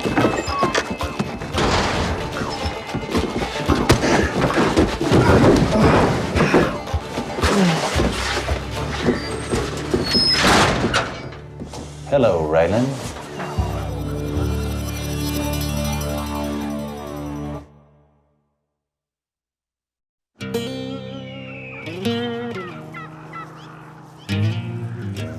I don't suppose you've been up to see Josiah Karen recently. That guy's an asshole. Did he tell you he's just an old dog sitting on a porch now? He scratched himself, said kids today have no values. You know he sends his stepdaughter out to steal copper wire so she can pay for her own braces. Well, I'll be. Still, I could see him sending you up to an early end, you being who you are, but I thought he and I were better friends than that. Why's that? You got that honor amongst dumbass thieves thing? Dumbass, coming from the man sitting tied up next to me. So, Arlo takes a fall for you, and this is how you repay him, huh? Go out, look for Drew, try to screw up his deal? Whole world's a tree, Raylan. I'm just a squirrel trying to get a nut. Maybe you're just a puppet working for the Frankfurt boys. Is that what you are now? A puppet? You want to start a fight, Raylan? 9 times out of 10, I'd be more than happy to accommodate. But right now, I think we got more pressing concerns. Shit, what the hell we gonna do now? I'm gonna go have a word. A word? Yeah, try to convince them they can't win. You got your gun? Hey, I got, yeah. Take Yoda's. YOLO's. Whatever. You got 12 in the clip, 1 in the throat. I'm a law enforcement professional, I'm familiar. Bob, don't shoot unless you have to. What constitutes have to? You see you're gonna die if you don't, pull the trigger. Stay frosty. Is that you, Boyd? For the record, that makes me 2 for 2. For the record, it doesn't matter. Who's your friend? His name's Picker. I didn't ask to think if he played guitar. You Givens? Mm-hmm. You know why we're here, right? Yeah. Boyd, what was the name of that astronaut? You know, I don't recall. He was a big deal. Went up to the moon. He swung the golf club, Raylan.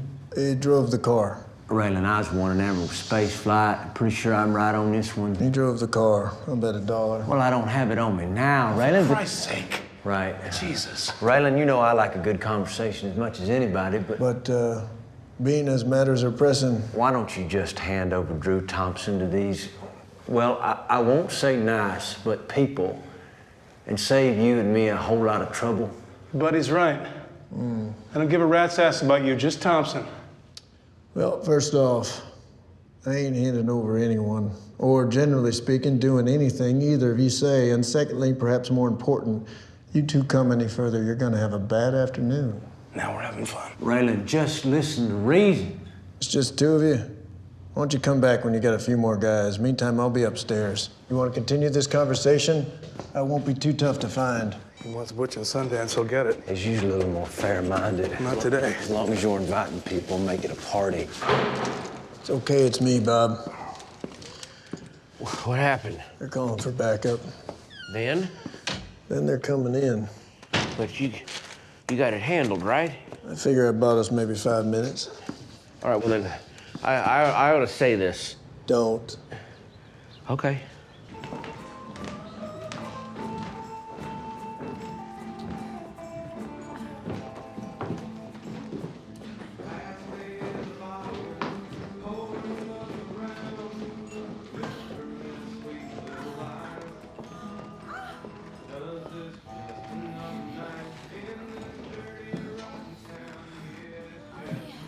Boyd.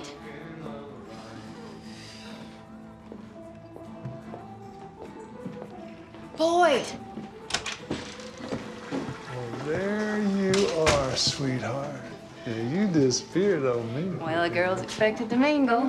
Oh, now I'm glad to hear you say that. Hoping we can go right now. Oh, boys. You know, I'm afraid it's past my bedtime. I need to get home and get some beautiful sleep. Now, are you a player or some kind of gawker? And keep in mind, there's only one right answer. Oh, yeah.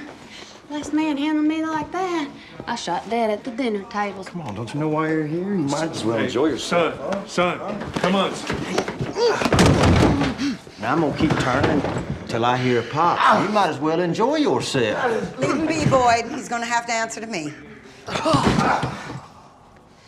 Hey, you get your sorry ass down there. upstairs right now. Goddamn gawkers. Let's go. Where the hell did you disappear to? Look, I had you on a rope, baby. It just got a little longer than I intended. What were you doing, waiting to see how far they were going to take it? I came when I saw. Now, I'm sorry if you got nervous. Okay? Come here. Come here.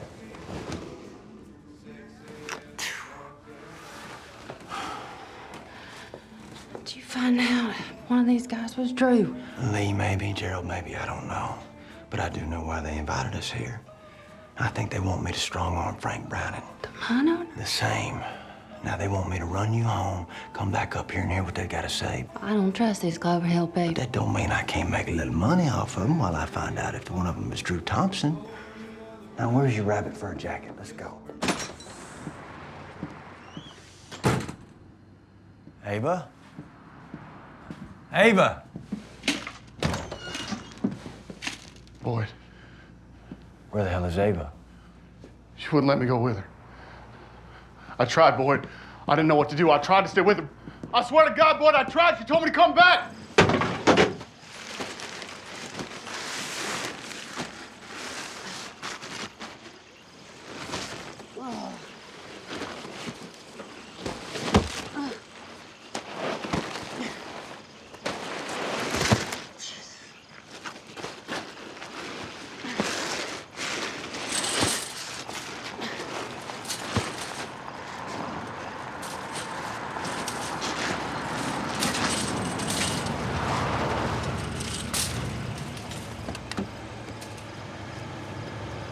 Boyd? I thought Boyd was with you. Mooney? I could use a little help. What you got there, Ava?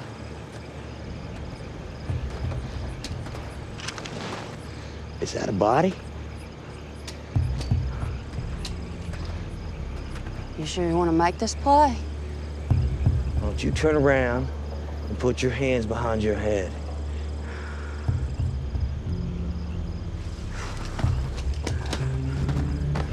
Or maybe it's not your play. Maybe it was Paxton's. How about you just keep quiet? We were just driving by and we saw the lights. Wasn't me he was after, though, was it? It was Boyd. You'll do.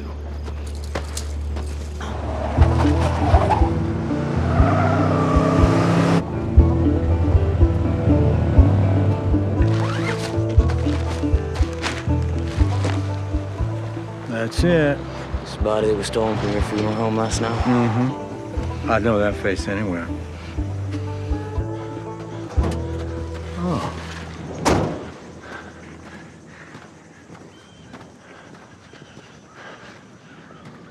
Mooney? I'm just sorry you weren't here a few hours ago, Boyd.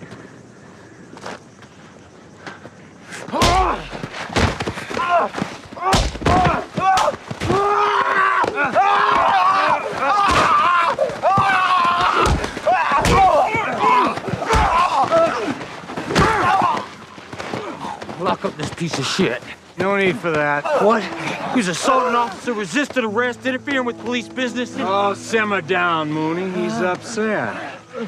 I don't think he's gonna be any more trouble. How about it, Mr. Crowder? Are you gonna be any more trouble?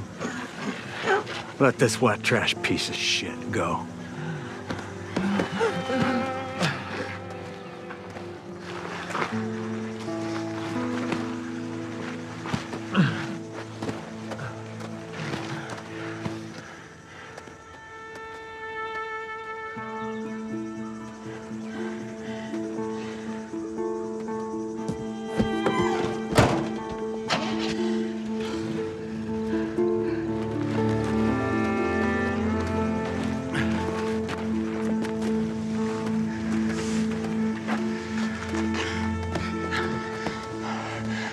Lawyer, the best one that money can buy, and I'm gonna have you out here in 24 hours. We both know that's what happened. You got more to say? She'll have visiting hours. Now get her out of here!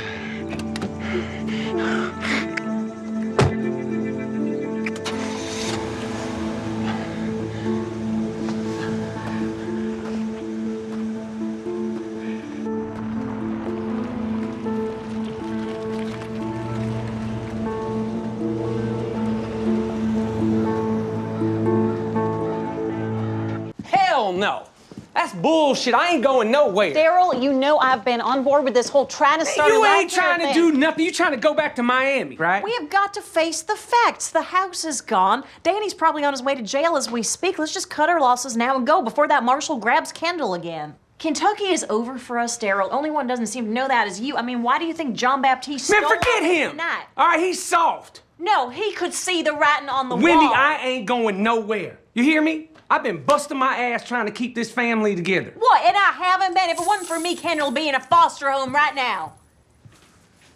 Shit, Danny. Marshals did that to you? How do you guys know about the Marshals? He told me. Yeah, I went to get help, but I got lost in the woods. They got Crowder's guy also? Oh, yeah. Well, it's all right, yeah. Carl said that he ain't gonna press charges. He said we were up there doing some sex thing, and it was consensual. Man, that's good for the law, but what you think Crowder's gonna do, huh? You don't start a war, man. You a problem, man. You know that? Yeah, why you had to run that lady off the road? Oh, here we go. You gonna blame it on me? Is that it? You gonna blame it on me? Yeah, I'm blaming it on you. Family and dysfunction go together like peanut butter and chocolate. I come in peace. Him, not so much. What you want? I just figured it's time we had a chat. Try to de-escalate. But it don't matter no more, Boyd. They're leaving. Well, I hate to hear that because I was thinking we might be the answer to each other's prayers. Is that right? You gonna give me that money I talked to you about? Oh, no. But because I believe in capitalism, I'll give you an opportunity to earn some. I've got a job that needs doing. Don't trust him, Cousin Darryl. He's gonna screw you over like he did to me. Shut up, Dewey, and sit down. As I was saying. What's the job?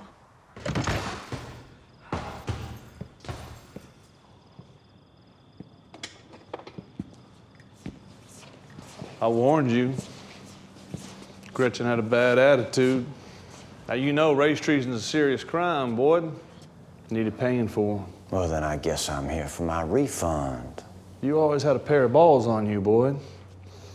But walking in here, all alone, hell, you couldn't take me one-on-one. You gonna take on 1-on-6? One lesson you could never understand is why make an enemy when you can make a friend. Now, I want you to meet my new friend, Daryl Crow Jr. Come on, Daryl! Get him! Get him! Come on, Daryl! Get him good! Get him, Daryl! Come on, boy! Get him, boy! Get him good! Get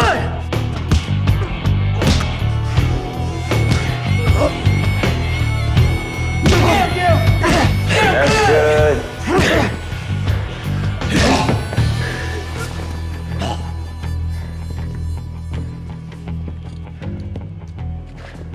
Now, Gunner, I know it's gonna be real unpleasant for you to talk for a little while, but you need to let your sister know that if anything else happens to my woman, if she cuts her leg shaving, I'm gonna take it out on you 100-fold. Now, Carl, get my goddamn money.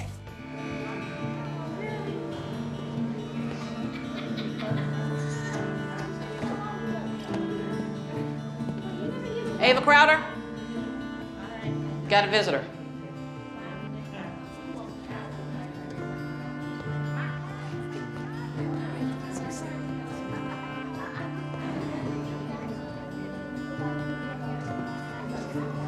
Now, I think I finally got a line on the fella that put you in this mess. He ain't been easy to find, but I think I finally got that possum treed.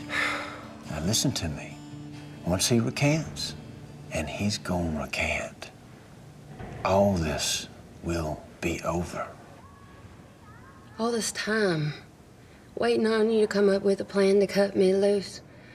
Thinking somehow you'd be able to pull it off. Well, and that's what I'm doing, baby. That's what I'm in the process Let me of doing. finish. I realize now it ain't hardly right to ask. You done everything you could do to bring about an end to this, but there ain't no end to bring about. And the longer I keep wishing there was, the more intolerable my situation. What are you saying, Ava? There's things I gotta do in here. in order to survive, and the less you got to do with them, the better. Boyd, I'm saying goodbye. I don't want you coming back. Ava, woman, do you know what I've done for you? Do you have any idea what I've had to do for you? I do. There's not a day goes by I don't think Well, I about don't it. think you do, or else you wouldn't be having this conversation Boyd. with me Boyd. right now. I love you. I always will, okay? Guard. Ava? Ava, look at me. Ava? Ava!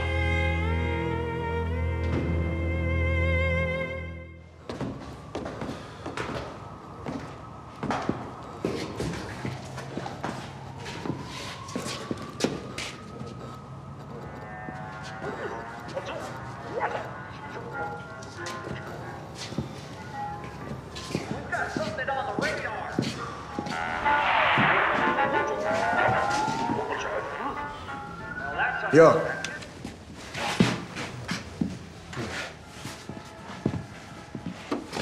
Gas is here. Turn around. Turn around, man. We were frisked downstairs. Well, you upstairs now. What happened to your ear? There's a fella downstairs looks a lot like you. Won't you ask him?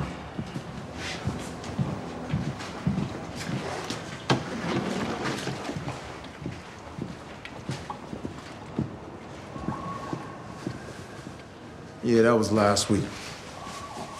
Must have been quite a party. Gentlemen, sorry about the hike.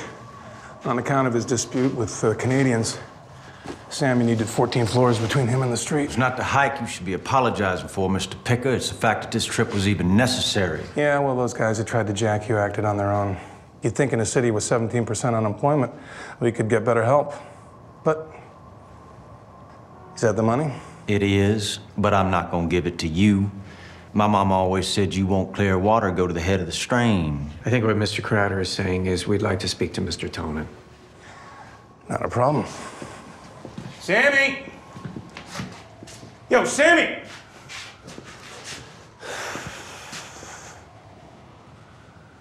That was last week. Sammy, we got company here. Come on. The guys from Kentucky are here. Who is it? Who are you? Mr. Tonin, my name is Win Duffy. This is my associate, Mr. Crowder. What are you doing here? Why would anyone walk up 14 flights of stairs to buy the dope we've been promised? Oh, I was supposed to... Canadian. The money's in the briefcase. Okay. What? Don't you want it? Yeah, I want it. Well, go get it.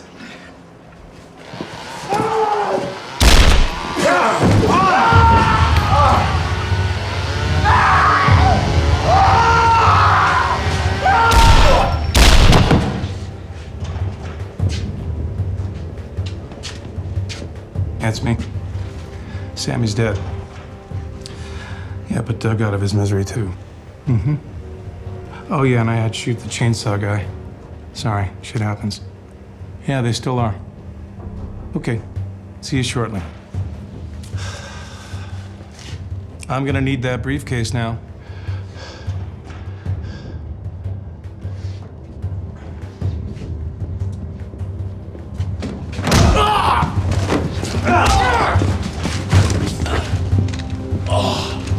Shit, man, this doesn't concern me. So what should you do? You were saying? I'm sorry, would you say that again? Sammy owes the Canadians almost $1 million. When I heard you were coming, I cut a deal with the Canadians. I'd give them the money. Our money. And I'd kill Sammy. And in exchange, they wouldn't kill me. Well, it sounds like we need to have a conversation with the Canucks. Now pick up my goddamn money. Storm is coming, wind and rain, thunder calling out my name. Better find higher ground.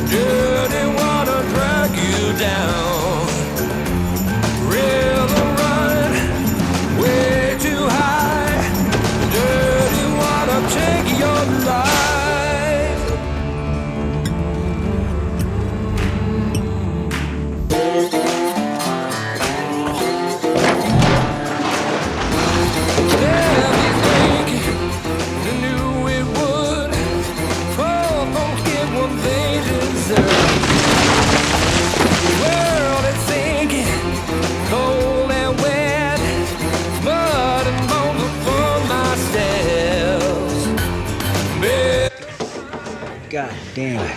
What? Dude, you ever think about wearing deodorant? You saying I stink? I'll say you can't smell that. You best go get your nose checked. You girls ready? I'm about ready to kick your ass.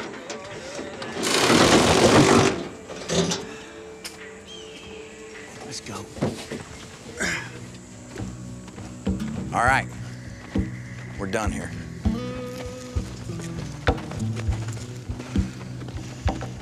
It's like we discussed. Wait 30 minutes and head out. Stay off the highways, no speeding. Drinking, sex after midnight. You get lit up, you're just an employee of the HR towing company. You know no shit about that cargo. Yeah, I got it, sweet tits. Yeah, well, you better. Now, where in the hell do you think you're going? No, I ain't smelling your ass all the way back to Kentucky. He's your kin. You ride with him. Don't screw this up.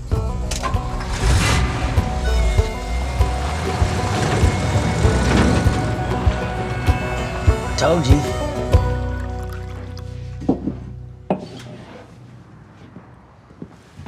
Carl's on his way. The boys ain't far behind. Yes, sir. I told you they'd handle this shit. It's gonna be a good-ass morning.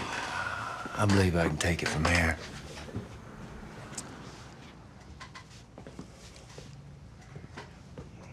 Old Jimmy's a bit of a cold fish, ain't he? A tired fish more like it, and I can't say I blame him. If you ain't too tired, I'd love to discuss something with you.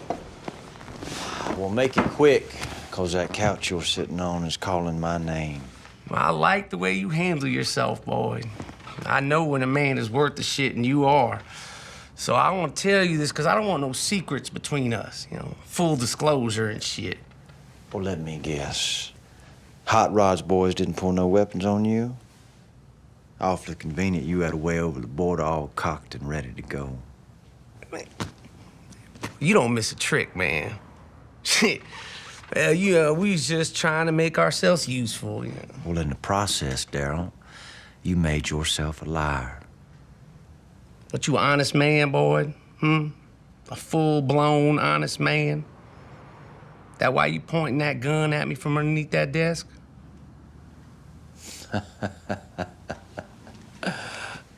There it is. I understand how you feel that way, boy, but you gotta admit we did deliver. Well, it seems to me that heroin is still 1,000 miles away from being in my possession, which means you ain't delivered shit yet. Well, about that, it would be a terrible shame if my brother Danny accidentally made a wrong turn with one of them trucks. And neither you, nor me, nor your partners want that. So what is it that you do want, Daryl Crow Jr.?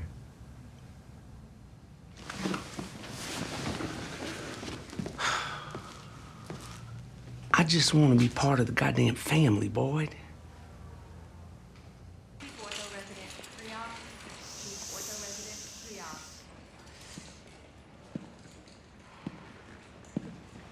Can't smoke that in here, ma'am. They said I could. You might want to try the stairwell at the end of the hallway.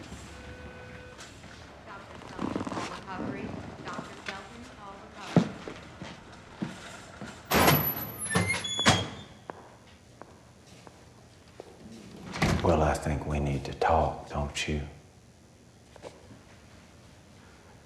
That was your friend. Well, that depends on your definition of a friend. He's a nice enough fella, but I wouldn't ask to borrow his corduroy jacket. Is that one of them electronic cigarettes? You want to try? No. I think if I'm gonna smoke, I'll do it the old-fashioned way. You know, I fancy myself a gifted student of human behavior, but you, well, I can't quite pin down. Now, it's obvious he didn't die. Why don't you take it from there? Once I realized he was still alive, I had to try and save him. Well, I respect that.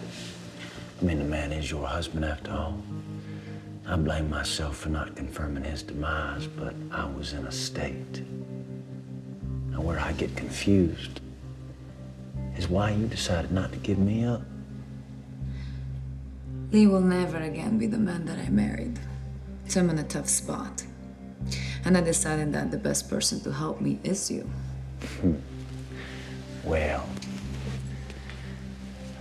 I would much rather help you than hurt you.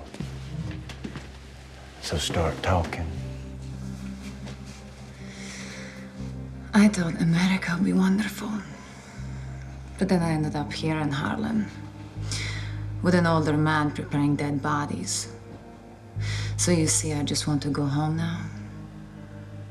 You want that money? $300,000, and I'm gone.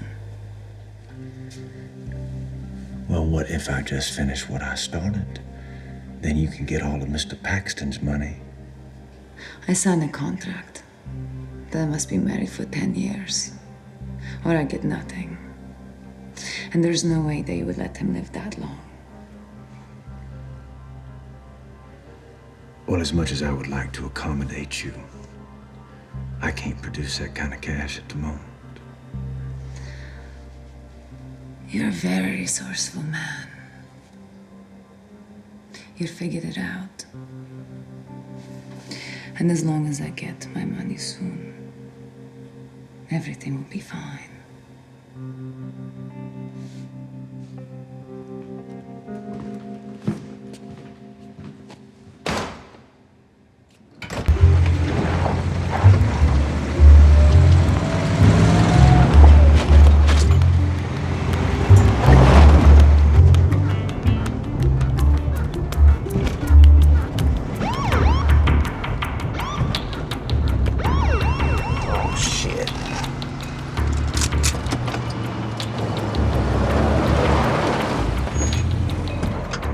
Not unless you have to. But if you have to, you make every shot count. Buenas noches!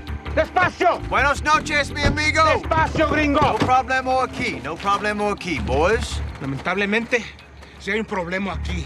Has encontrado un problema, cabrón. Well, I'm sorry, but that's all the Spanish I know. Jimmy? Te aseguramos, señor. No buscaremos problemas. No hay un problema aquí.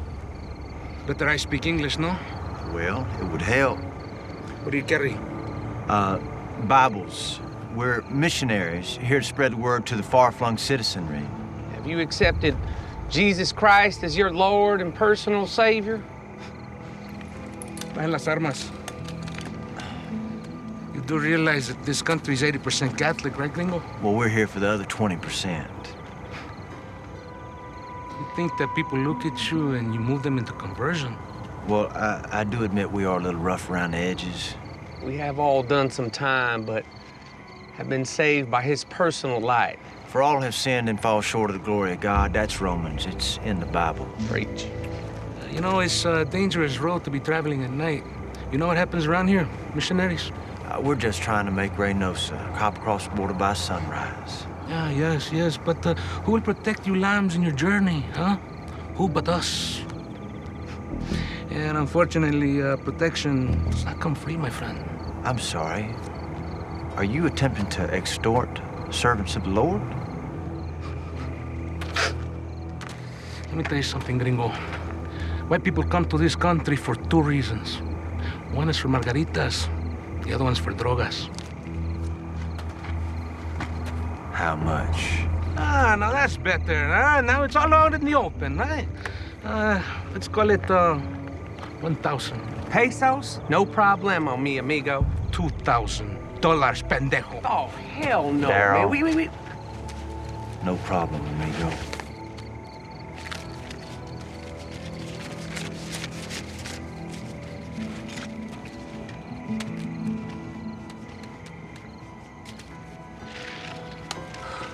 Gracias.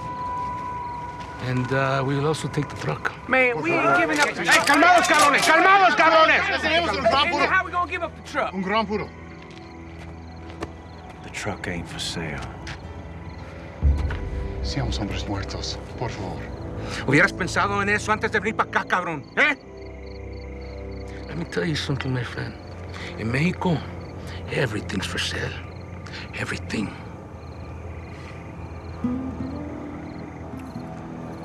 Agarra las llaves. goodness, this is some bullshit, man. You gentlemen, pleasant night, safe trip. Enjoy Mexico.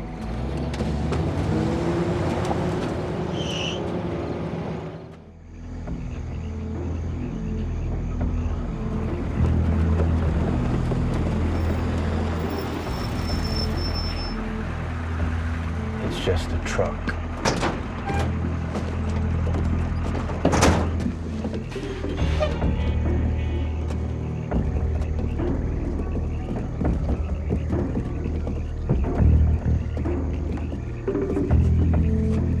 Where you leading? Follow cars. We got separated back in one of the turns. Got the money? It is. But you don't get it until I see the shipment. I don't know how many of these rodeos you've been to, friend. That's not how it works. Well, that's how it's gonna work tonight, friend. How about you toss that briefcase over here? Ross, when I shoot him, get that briefcase out of his dead hand. No, this ain't my first rodeo. Carl! I got you, boy. Now, you ain't got any dope in that truck, do you, son? You gotta understand. Detroit's in free fall. We never got the dope. So what? You figured you'd drive south anyway, rip off the simple people? Well, we ain't that simple. And you got a man inside that truck?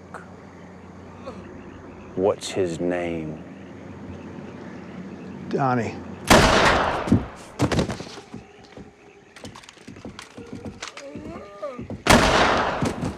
Donnie? Now, you must have heard what just happened to your friends. I'd imagine you want to avoid a similar fate. Now, won't you slide that door open 4 inches and ease whatever weapons you have out butt first? Ow! God! Him!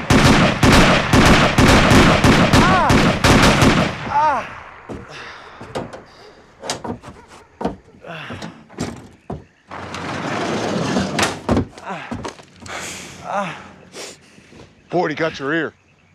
I know. I'm the one who got shot.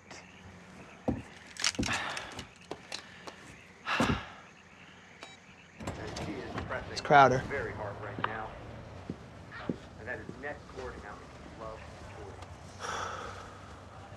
I didn't take you for a tennis fan, Mr. Crowder, but the only reason I can see you calling at this hour is to discuss Azarenko's last match. I had to kill 3 delivery men. I got no dope. My ear's damn near been shot off. Pack a bag. We're going to Detroit.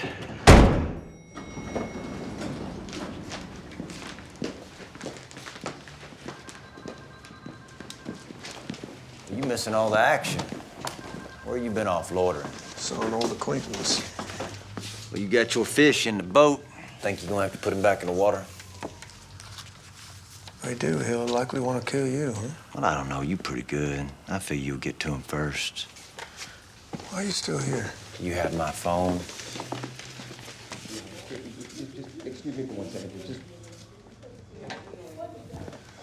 Where to? Upstairs. Raylan, you have my phone? Your Honor, he feels this is the only option left, the only way to move forward. And you agree with him? No. Personally, I don't like to play. But yes, I agree. We've exhausted our options. What are the odds it could work? I'm not as familiar with the parties as... 50-50.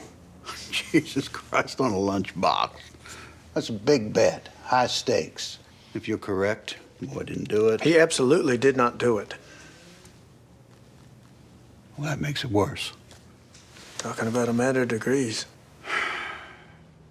Deputy, you know I got my nickname. Your famous reputation. Truth is, a tail wags the dog on that one. And back in the day, I told all the prosecutors to call me the Hammer. It would put the defense attorneys back on their heels. Pray Jesus, don't let me draw the hammer. It worked. Having the name means I don't have to act on it all the time. So no matter what you may have assumed, this is not an easy sell. I don't come to this decision lightly. But I see no other way to starve Darryl Crow of his means.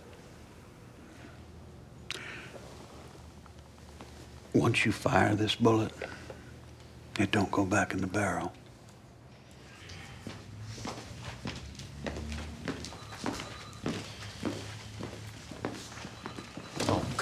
man. Give me my phone. Get out of my way, boy. Hey, I helped you out, Raylan. Now, I want to know where we stand on our deal. You want to know where we stand? Let me tell you. Tell me. You said you'd help us get him. You didn't get him. So we'll be proceeding to convene a grand jury, bring charges against you as soon as possible. Are you back to that foul bullshit? Bullshit?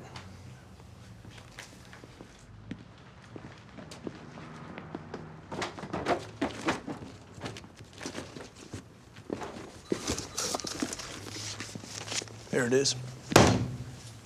Thick with the names of the suffering and the dead, yet many filled by your own hands. Trail of human wreckage you've left rotting in jail cells and cold graves throughout this state. And why? Because they had the poor judgment to believe your lies and follow your tune. Well, it's high time that tune reached a shuddering crescendo. Well, what about the file on Raylan Givens? It must be just as thick. And I know there's a page in there waiting to be filled out with the details of the role you played in the demise of Nikki Augustine.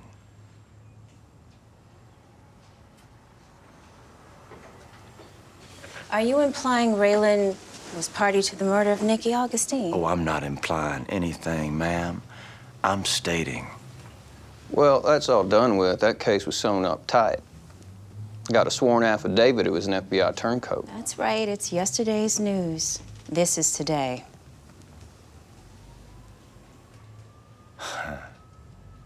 My phone.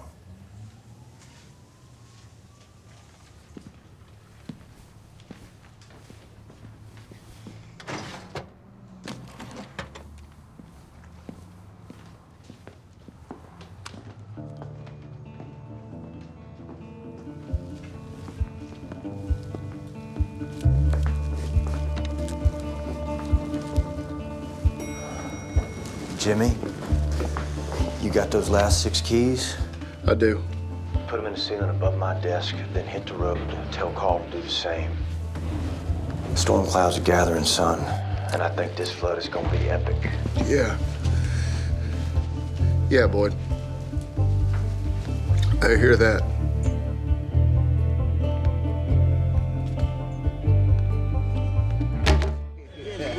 Where did you learn all that Spanish? Cramming all the dope in this shit heat, leaving them bodies in the back of the truck, that's a 2-bird, 1-stone stroke of goddamn genius. I love to see their face when they open the truck. Smell probably killed them. I bet they're scouring the countryside for the likes of us. Make us into heroes of legend and lore like Butch and Sundance. And the 4 redneck friends. Hey, man, to success, all right? Well, we ain't succeeded yet. Oh, boy, the way we played them greedy-ass federales, you and me is working together, ain't no mountain high enough. Easy, Tammy Terrell. Your man is supposed to be here by now. He's coming, man. Everything last minute like this takes a little time, man. Come on, man. Let's go. Got to trust me, man. There it is. Look at that. And there he is. Hey! Hey, y'all wait right here. Where you go, I go.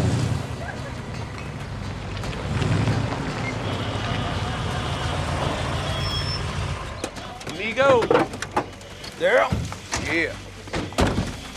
Who your friends? Question is, where's your boat? No, the question is, where's my money? I got 50 bricks in the trunk of the car. You take one for your troubles. That'll more than cover it. Okay, I'm gonna take the car too. All right. Hey, take the truck, drive into Matamoros, cross the bridge into Brownsville. I'll see you in Galveston. That's awfully forgiving of you. Yeah, how's that? Well, I heard the story. Hey, Boyd, man. Now, these 2 boys double-teamed my sister. I don't think I could let the water go under that bridge. Why you got to bring that story up? Man, look, I told him the story of his sister, man. I wasn't saying it in a bragging way. It just came out, man. It's a long time ago. We good, though, right?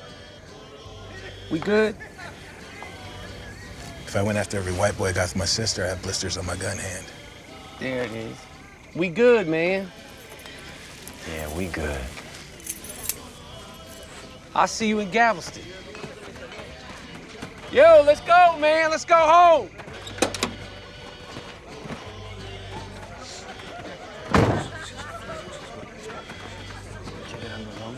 Llamó a Flores el martes para saber de una mercancía muy grande.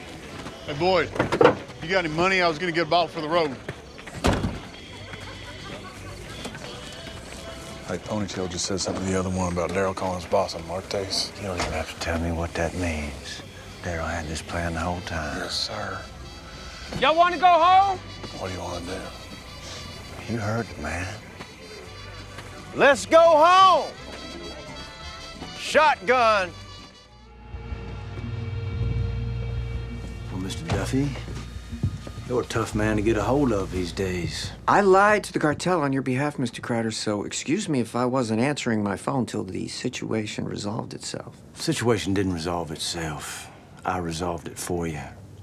Do we need to check your pockets for cigarettes? No, ma'am. I decided to leave that pack at home for the evening. But there is a package on the front seat of my truck. Should put a smile on both your faces. Be a peach, Mikey? So, what are you gonna do now, Boyd? Well, John F. Kennedy said effort and courage don't mean anything without purpose and direction. I don't have either. So I'll probably be laying low for a little while. Good money in that, is there? Have a seat, Boyd. This ain't gonna take but a minute. I'd rather stand. Oh, come on, please. Since you asked me that way. How much do you know about me, Mr. Crowder? And please just be frank, because it'll save us both time. Well, I know it takes a certain kind of woman to be married to a man like your husband. And what kind of woman is that? Well, I suppose that would depend on your level of involvement in his affairs. Mm-hmm. Keep going. I don't need a weatherman to tell me which direction this wind is blowing. I'm done with heroin. Well, there are other ways to make money. The way my luck's been running lately, ma'am, I'm most likely not the man you were looking for. When Catherine was in charge, all our luck seemed to change for the better. You mean when her husband was in charge?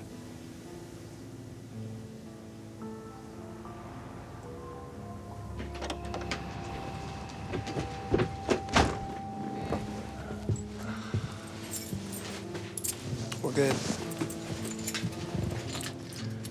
Well, I guess that concludes our business. Not necessarily.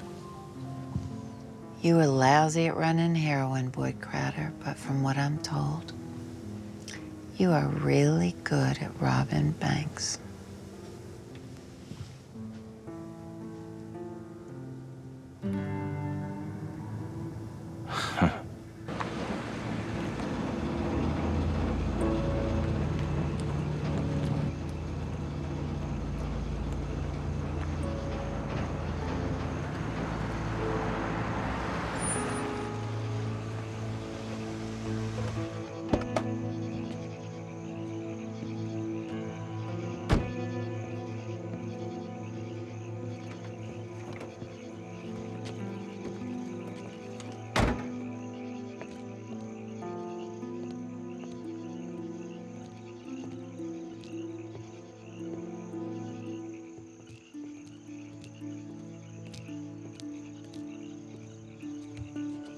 What'd you tell Boyd? I didn't tell him anything. He was busy tonight. The night you get home. That's why you wanted to meet? Ask me about my relationship.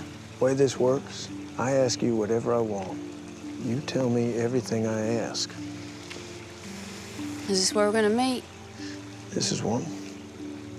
I was surprised you had that U.S. attorney come make the offer. Didn't do it yourself.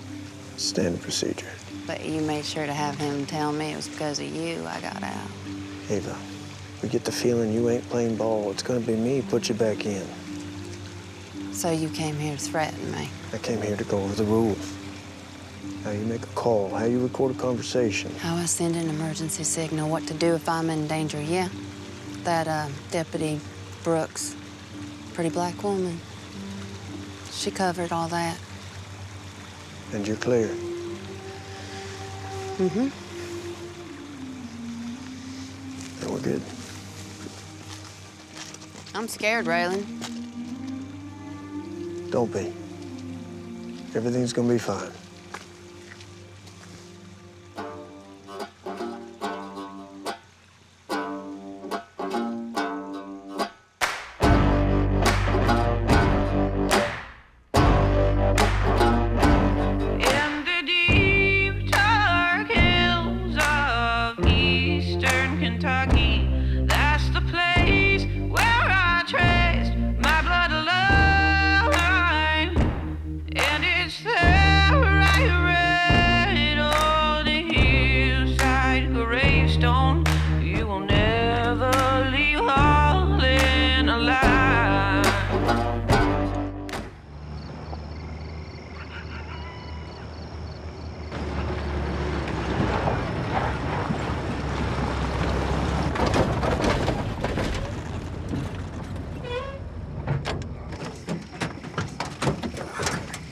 Here we go! Hey, Big D. You boys want to do the honors? I can show my cousin what he lost. Get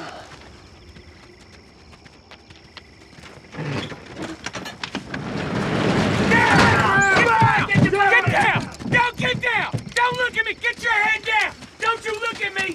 Get down! Get down! Don't look up!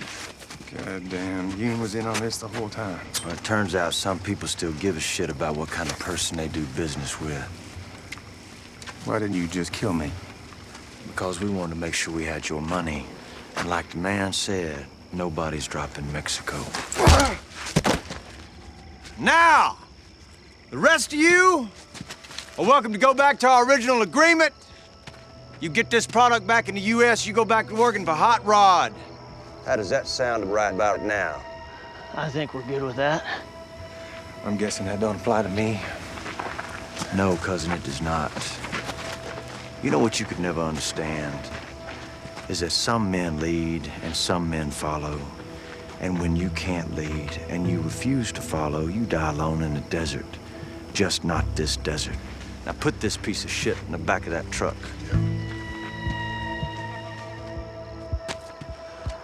Don't do it! Oh, no! What the hell are you doing? He pulled on me! Why you do that? I didn't have a choice! Good luck getting that shit out of Mexico.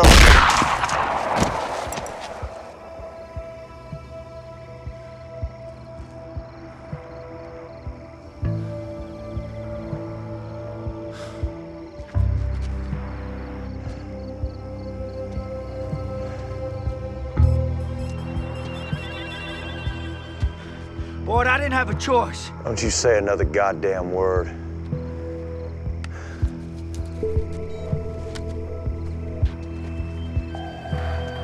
Tell Mr. Yoon we have a problem.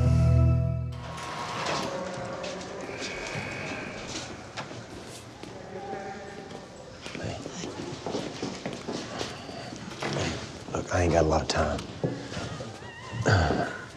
I got robbed last night. I don't want to go into the details, but I'm looking for a person who I think is responsible. Now, her name is Candy. Now, Cyrus, you remember Cyrus? Now, Cyrus said this girl used ice on him, breath mints. Said she did things they ain't even got names for. Now, I know we had a couple of girls at Aldridge used to specialize in stuff like this. Ava, is any of this ringing a bell? Why? Are you looking for a blowjob? Maybe I'm looking to find out who robbed me. You mean who robbed us, don't you? Ava, what do you want from me? I want you to ask me how I'm doing in here. I want you to tell me what you're doing to get me out. Well, it's best, honey, if you don't know the details. Which details, boy? How you couldn't bribe a judge? Or how you nearly killed the one man whose testimony we needed changed? Maybe I really am better off counting on him. You take those things off again, I'm gonna staple them to your goddamn head. Turn around.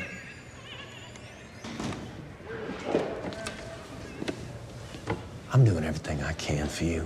There ain't no legal way to get you out of this. The things they charged you with, it ain't like they got it wrong. You told me to move that body. I didn't tell you to do it alone. To kick Jimmy out of the truck. So all this is my fault. I didn't kill Delroy.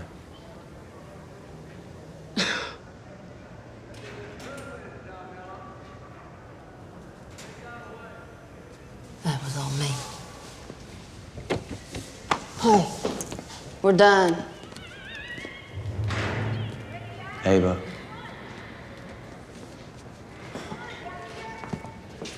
I still need to find that girl. My fiance's wedding ring. He's clean. You sure? Mikey says he's clean. He's clean. Check him again. Whatever. Well, I guess there's no question about who's calling the shots. Our social hierarchy is the least of your concerns. Well, if you're looking for the Beretta I usually keep in the small of my back, I decided to leave it at home. I figured I might get frisked, didn't want to take a chance on it going missing. I brought that piece back with me from the desert. What's this? My abiding shame. I didn't know you smoked, Mr. Crowder. Well, my recent anxiety has made me question why I ever gave it up. I see we have a new face in our crowd. Have a seat, Boyd. Any place in particular? There will be fine.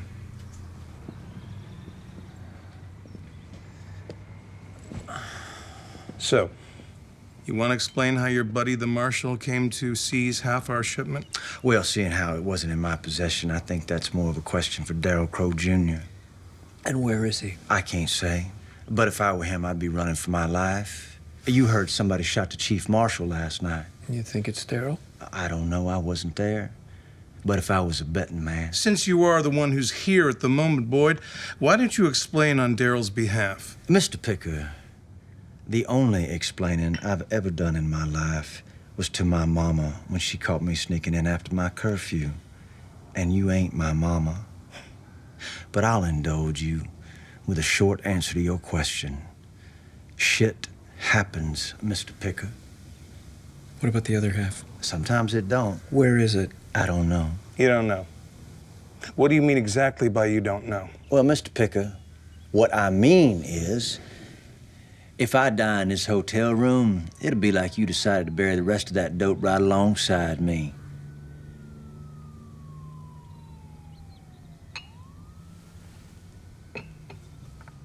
Tell me about yourself, Mr. Crowder. She speaks. I do. Well, I usually like to know a person's name before I start telling them my life story. Hale. Catherine Hale. As in the wife of Big Country Grady Hale? Widow. Win Duffy, I am impressed. I remember seeing a picture of you in the paper when your husband was on trial. And I thought, now that is the kind of woman you get on your arm when you become a real gangster. Of course, that was some time ago and you've changed your hair. Win brought me here just especially to meet you. Thinking that any friend of his ought to be a friend of mine? No, he wants to know if I can come up with a reason why he shouldn't kill you. Other than my winning personality. Well, if you don't mind, I'm gonna have a cigarette while I think of an earnest answer to your question.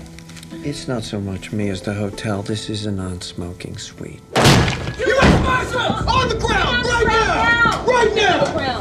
Get up! Right now! Right now! Get up! Well, I guess this hotel takes that non-smoking policy pretty serious, Mr. Duffy. Just relax, man. Everybody knows what kind of man you really are. That didn't stop LBJ from getting elected. It's just that I eat in here every day. The less a big deal we make it, the better. So give me my money. You ought to enjoy life a little. Now, speaking of which, I enjoyed your statement. That's pretty funny. You look at it a certain way. Funny? It's word for word. I stated in Paxton's last phone call that he confessed to his criminal corpse conspiracy. Now, that right there, now, if I have to spell out why that's funny. Maybe you're not so amused as you are in a good mood. Well, maybe you're right. After everything my fiancée and I have been through, I got to say today, I am in a pretty good mood. I'm gonna use the bathroom and get you what you got coming to you. Good.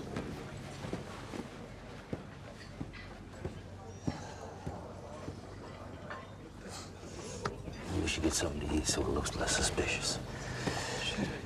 Sheriff Mooney, this is what you get when you cross my family.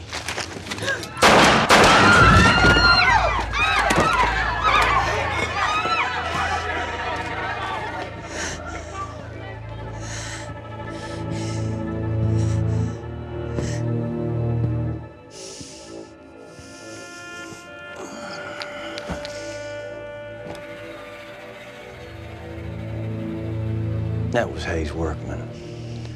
He's got the black lung. He ain't long for this world. Won't even see a trial. But in 6 months' time, his wife and his boys will have enough money to give them a leg up in this life. The money that's supposed to be mine. Every last dollar. So I get nothing.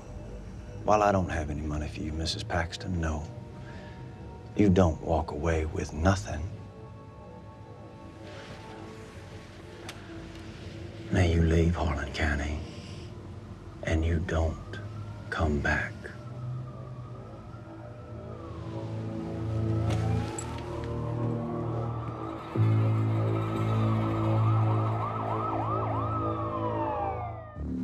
¿Cree usted que Jung va a darle luz verde?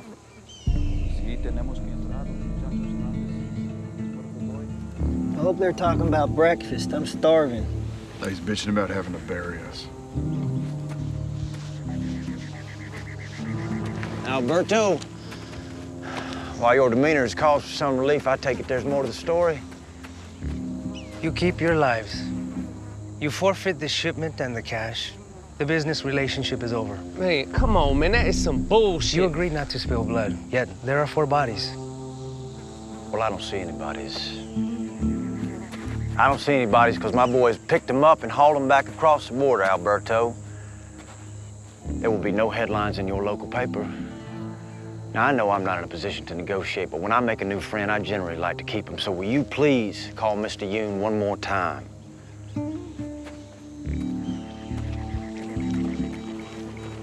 That's gonna look awful bad. We got pulled over with a load of dead dudes in the truck. You ain't got to worry, cousin Dewey. I want to hide them underneath all that heroin.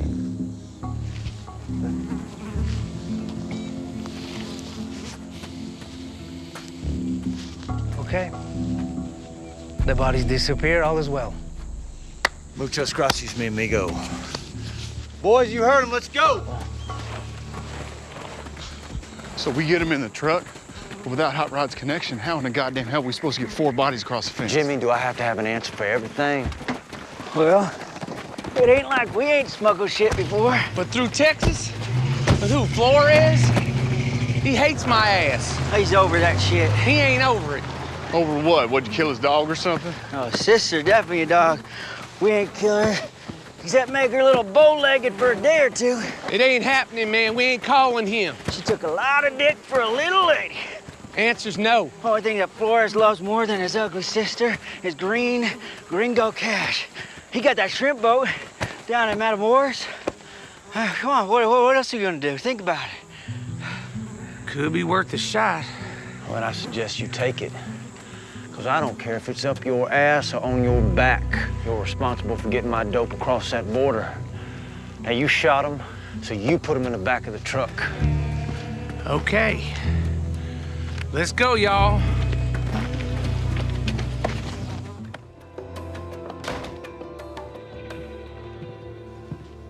There he is. I appreciate you coming here. Home turf and all. Well, it's a small concession to make to fire an employee I never should have hired in the first place.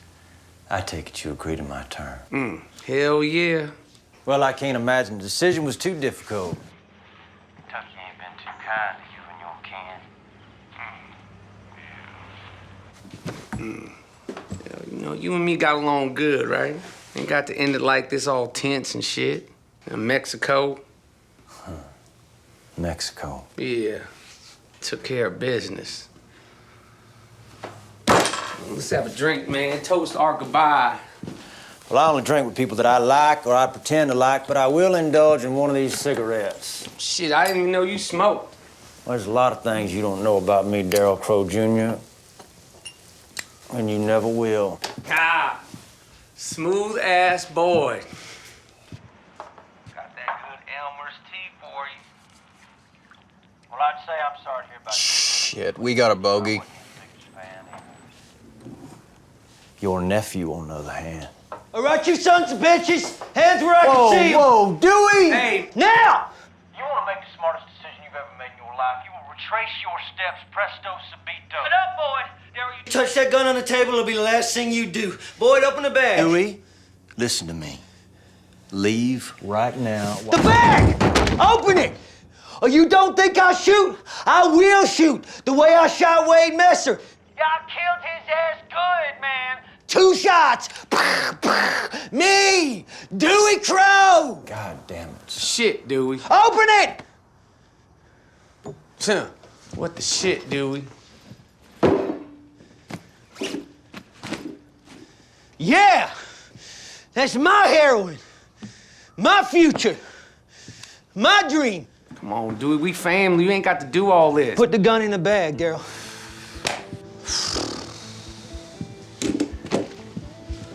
Cousin Dewey, man. Cousin my ass. How you like me now, huh? How you like me now? Wait. I gotta say, you got some real balls coming back in here. Mr. Picker? Well, if we don't have this conversation today, we're gonna have it tomorrow or the day after tomorrow. And all things being equal, Mr. Picker, I'd rather just get it done. I believe you were at the point where you were explaining why you should live. Ah. And if my memory serves, I was about to have a cigarette. Now, all due respect, Mrs. Hale, I don't believe it's you. I owe an explanation, too. And Mr. Duffy, I apologize for the failures of our business endeavors.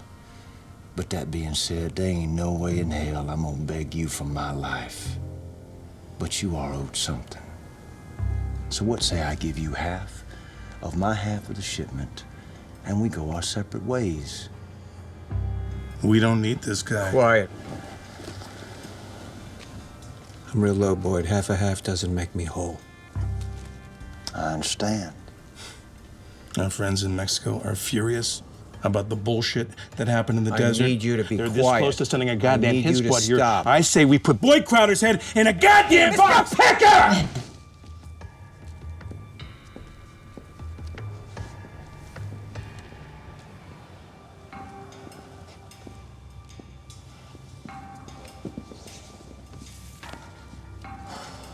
You want a cigarette, Mr. Picker? You seem awful nervous. My nerves are fine. Well, are you sure? Because nicotine can be a powerful relaxant. Shit'll kill you.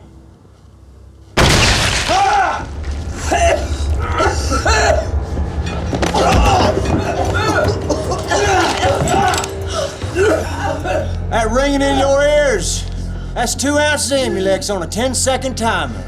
Now, I may not know a lot about a lot of things, but I do know how to blow shit up. Now, my offer still stands, Mr. Duffy. Half of my half.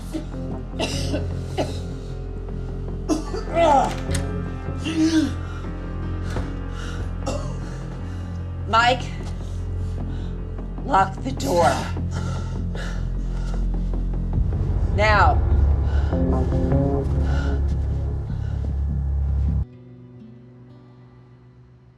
You tell him I gotta see him. All right. You tell him it's Dewey Crow. All right. It's Dewey Crow. What the hell, Boyd? What the hell, what? You set me up. How you figure that? The Stadies and the feds were waiting for me. They knew I was coming for. They even saw me. You said you wanted back in, so I gave you a job. You told me what was in that bag was important. I told you that the job was important. Well, carrying your underpants? Well, it hadn't have been underpants. Your sorry ass would be sitting in jail right now. What the hell happened to your face? Raylan broke my jaw. Why? I don't know why. But I'm tired of it. Tired of it.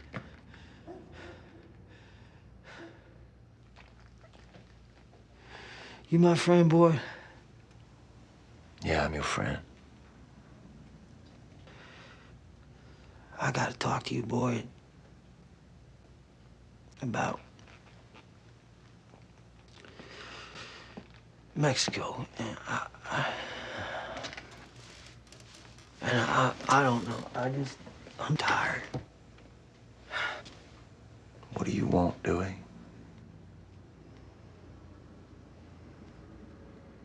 I want to go back. I want it to be like it used to be at the church when we was Crowder's commandos. You man devil. Yes. And the Pork Brothers giving me no end of shit. The music cranked so loud that we almost blew the roof off that old church. Bombing around in my Cadillac and making war plans and drinking shine. Why can't it be like that again, Boyd? Those were simple days. Good days. Weren't they? They were good days. They were.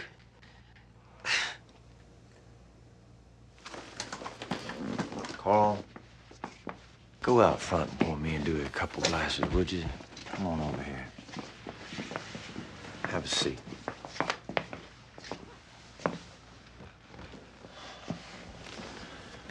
Dewey, I'm gonna tell you something in confidence. It's all coming to an end. What do you mean? Oh, look around you. Whatever it was we was hoping for, those days have long since passed.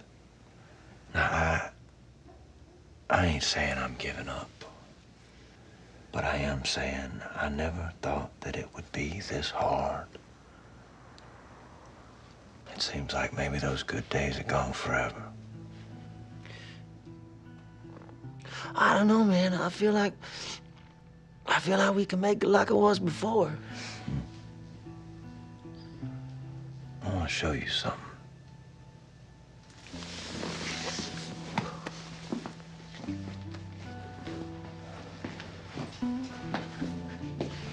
You see that man right there? That's my granddaddy. Fella next to him's my great uncle with all their Union brothers. Harlan County was a boom town then. Those men saw hard, bitter times, Dewey Crow. But they also saw a future.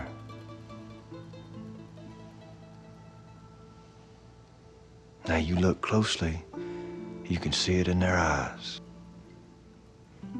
Go on, take a look. Can't even see their eyes.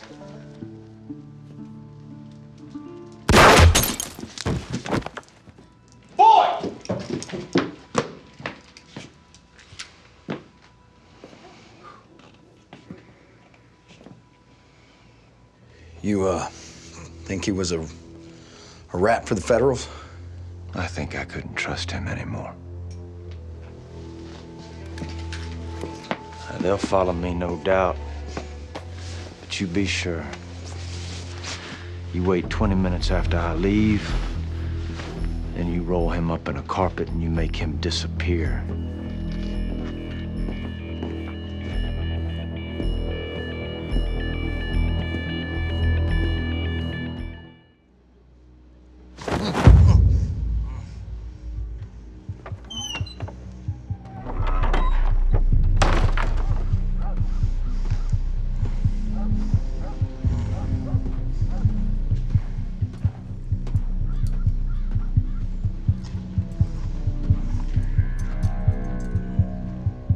Have you seen Chinatown, Boyd?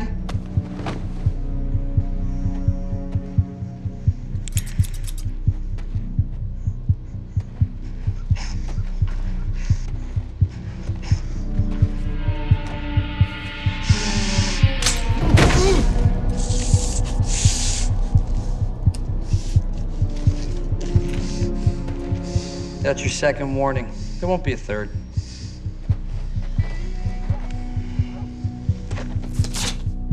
See, we need to hear you say it. Did you understand? I understand. All right, then.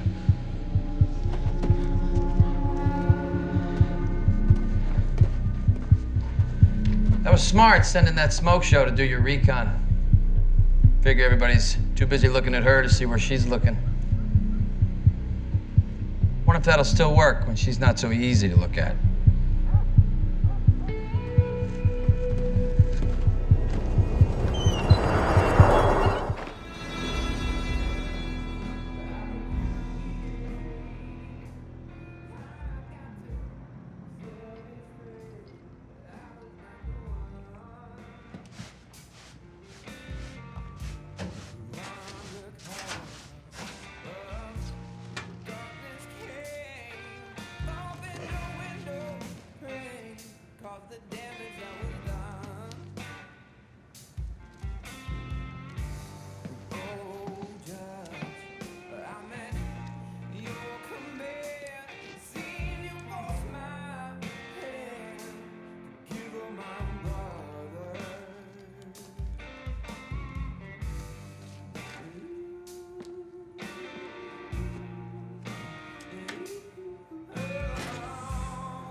We're close. But I could get you a drink. I'm Ava. Oh, shit. Right. Your Boyd's girl. Hmm? Is he here? In the back. Let me check, make sure it's okay.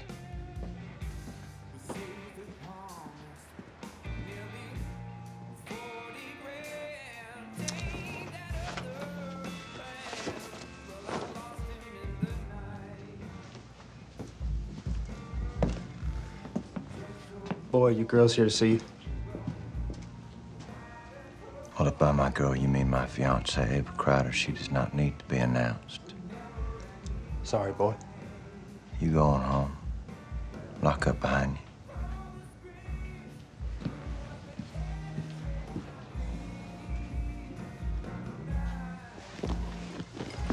you. Want something to drink? Sure. That's the first time you called me that since I got out. Your fiancé. Well, it's still true. As far as I know. Ice. I'll take mine straight. Reason I came by, Boyd, is I don't like where we left things off earlier. Well, I think you made yourself perfectly clear. No, I didn't. But now I'm going to. I don't care that you left that stuff in my shed, Boyd. You can hide gold bricks from Fort Knox under my bed for all I care. Either we're together or we're not. Either I'm a part of what you're doing or I'm not. Whatever you got going on, I can handle it. Well, all right. Thank you for coming by and making yourself doubly clear. Boyd. I'm tired, Ava. I Boyd. don't want to talk about it. Boyd.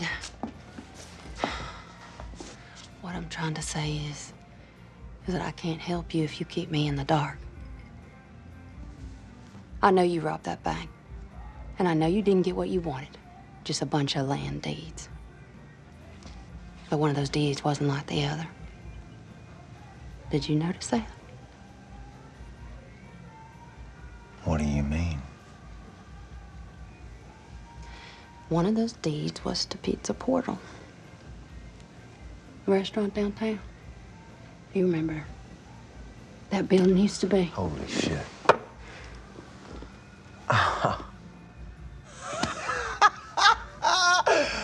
My baby girl. Oh, you're a genius! Ava, I'm sorry. I'm gonna go get us a bottle of the good bourbon, and we're gonna drink it to the corners, baby! Woo!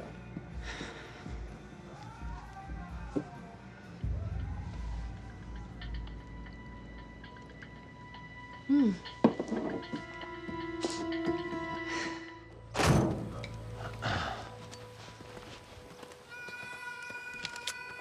Put that shit away. What the hell's wrong with you?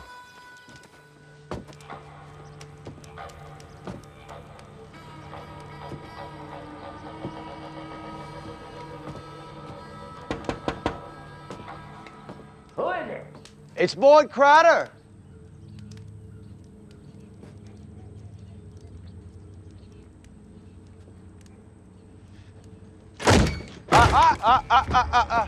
Hold on.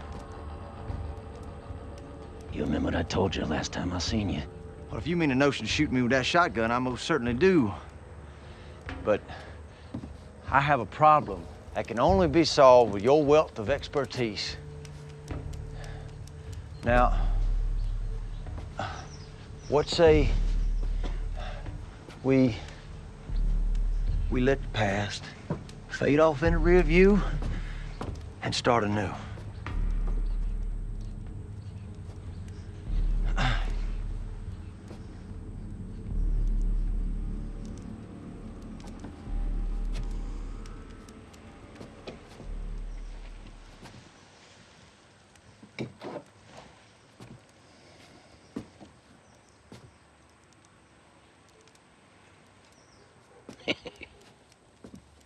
I just, well, come on, Zachariah, I just want to talk to you. Who in the hell was that again? That's Ava's uncle. He and the other Randolphs never did forgive my deceased brother Bowman for how he treated Ava. Doesn't seem like that bottle's gonna get it done. No, it does not. Time to bring in the big guns. So you think Boyd will go for it? You're gonna have to wait and ask Boyd. If he doesn't, there's no reason you and I couldn't go through with it ourselves. Maybe Earl could help out. You be up for that, Earl?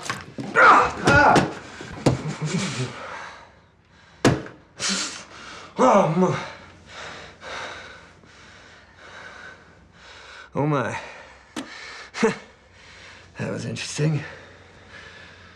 Earl's pitiful life passed before his eyes, didn't it, Earl? All right, let's get back to it. And this time, as discussed, please place the sutures a full 1/4 inch from the edge of the wound.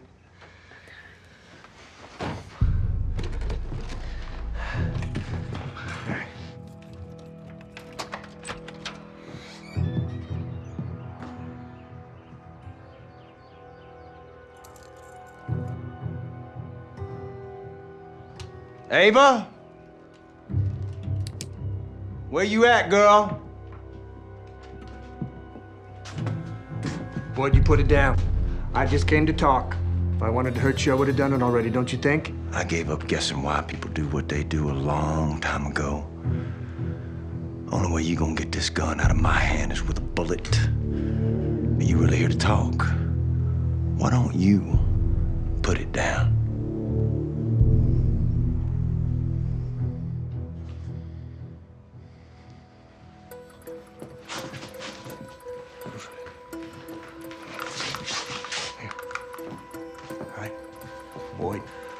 Boyd, hold on.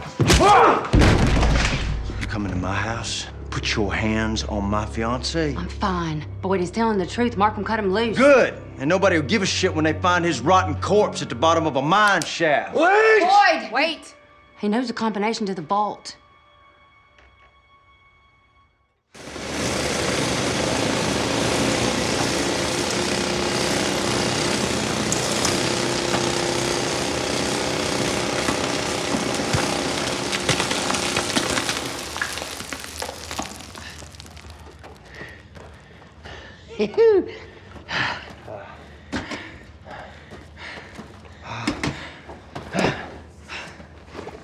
Oh. You all right? Yeah, I'm all right. It's just been a while since I've been down this deep. I thought you worked Black Pike in that dog hole over toward Cumberland a couple years back. That's back when I didn't have a whole lot to live for. Let me ask you something, Zachariah. Do you really love being down in a hole? Only place I'm happy. Hey! All right, let's get back to work. Why don't you hand me that oil can over there? We might as well top off before we get on with it. Shit, boy! Boy! Hold on, don't move. Boy? Yeah. You all right? Yeah. Boyd's pitying me. We'll all end up down there with him.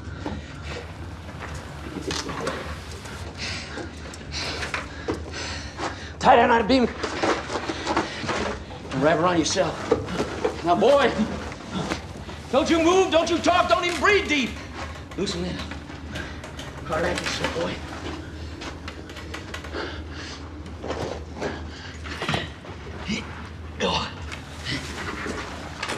Don't move. All right. Pull it taut. All right. Hey, and don't you move. All right. Now I'm gonna reach for you. Don't you reach for me. All right, we go on 3, all right? Don't move.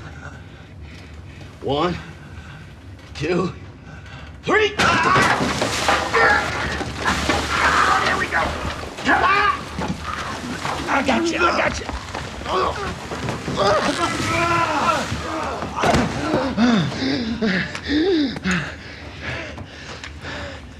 Shit, you all right, boy?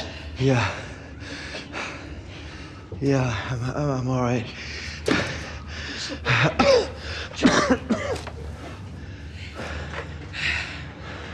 Going up topside, take a break. No, we on a clock. If a fall like that, you need to see some sunshine. Ain't going up topside. You don't worry about a thing, Boyd. You come back down here in the morning, you find us dug halfway home. Maybe one near-death experience isn't enough for one day.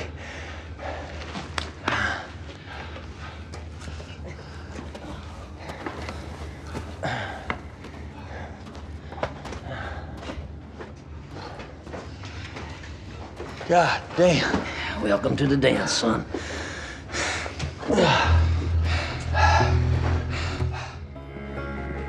Are you Deputy Dunlop? That's me. They say they got a deputy who wants to meet you outside. That was Givens, I think. I could use a coffee anyway. Keep an eye on him for me for a minute. Oh, yeah, you bet. Thanks.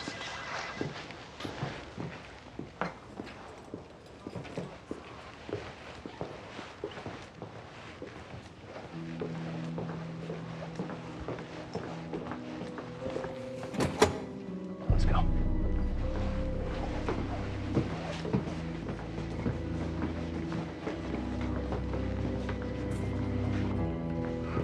All right, now you're gonna have to make this look good, all right? How about you hit me? Carl. Carl. Carl. That look good enough to you son of a bitch? Where's the money, Boyd? Why are you pointing a gun at me? I'm infirm. I trusted you. You sold Earl and I out. You sent the cops on Who us. sold you that wooden nickel, son? I had every intention of meeting you. Don't lie to me, Boyd. Now, where's the goddamn money? Carl, I'm sorry. I made a bad decision.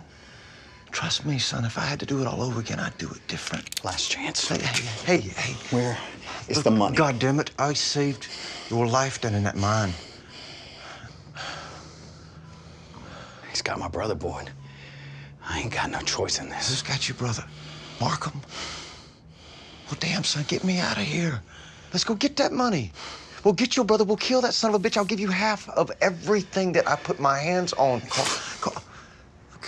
Carl, I know that we have had a bad run of luck lately, but we can change it right now. God damn it. Contrary to everything that's happened, I care deeply about you and your brother. $5 million.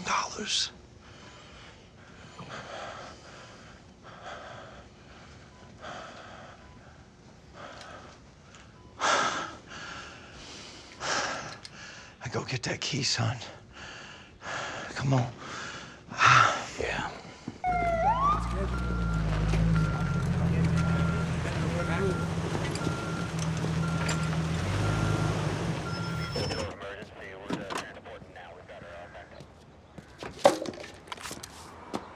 Throw me that jacket. Where's he now? Earl's in the jail under guard. Markham bought off a couple dirty cops. Do anything for him. Let's go kill that skinny son of a bitch. Question is now, how we gonna get you out past the nurse's stand without anybody noticing? Well, that shouldn't be too hard with all the chaos. What chaos?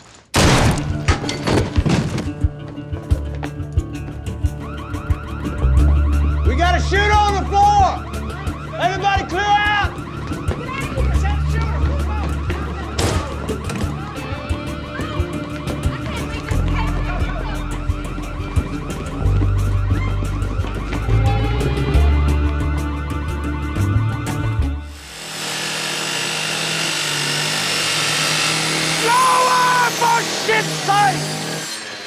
Damn!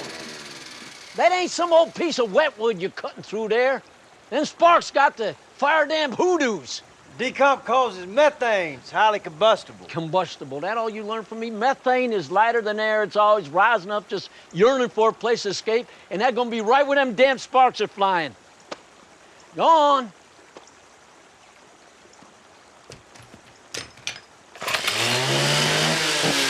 God damn, boy, ain't you retain nothing? You really love this shit, don't you? Yeah. Like the monk mistress's monastery. Get the hell off of there!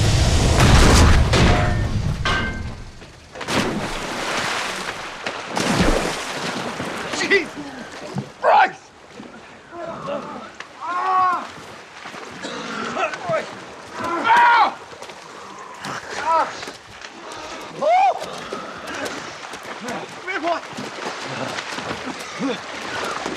You all right?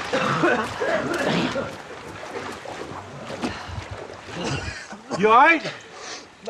I can't hear shit. Now, you think these virgins gonna make it through? Because I'm thinking not. You gonna be all right. Damn it, boy. I got that. We're gonna have to let this vent for a few hours. Now, after that 90 collapse over at Joseph's Valley, didn't I hear you swear up and down in your mama's grave that you never go in without a good sounding? I did indeed. Yeah, well, I'm gonna enjoy seeing you go in the deep. All those traps and chutes breaking through, and all those rotted supports busting up. Oh, it's gonna be something to see.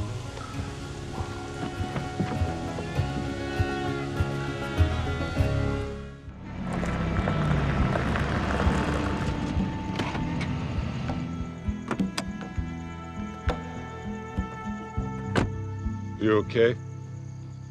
Ask me later.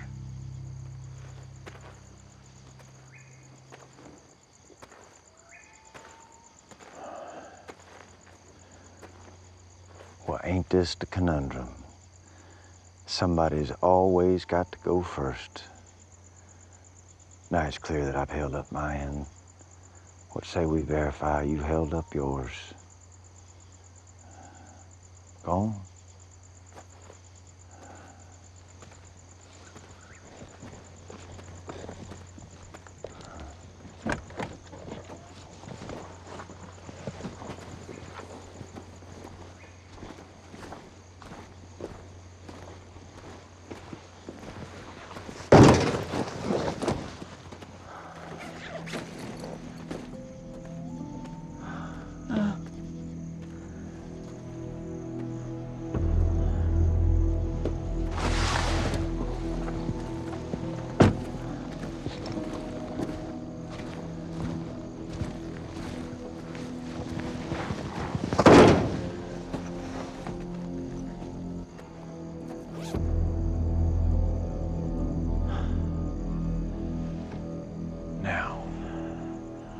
What say we see if we can all ride off into our respective sunsets? Catherine?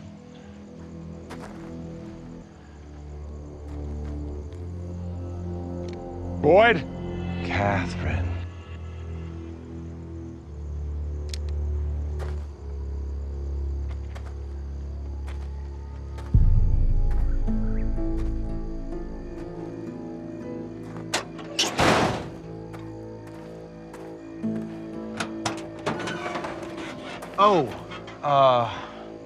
Ripping you off. That was her idea from the jump. Payback for you murdering her husband. I just thought you ought to know.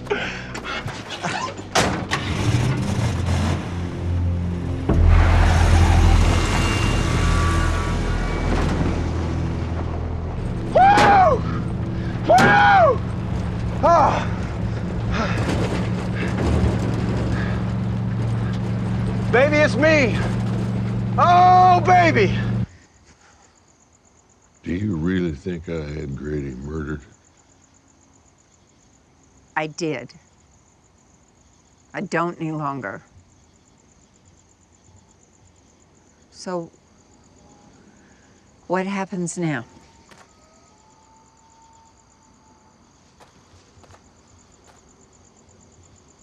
Are you gonna kill me?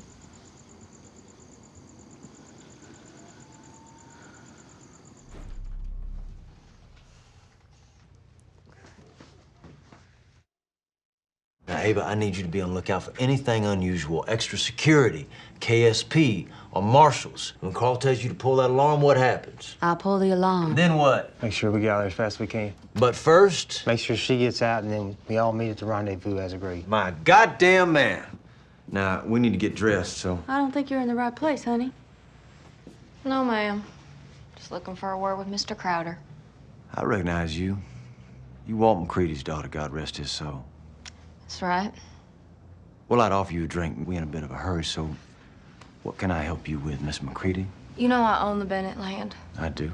You also know I'm looking to acquire more.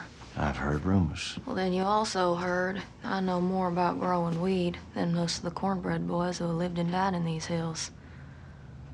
What I don't have is muscle or distribution.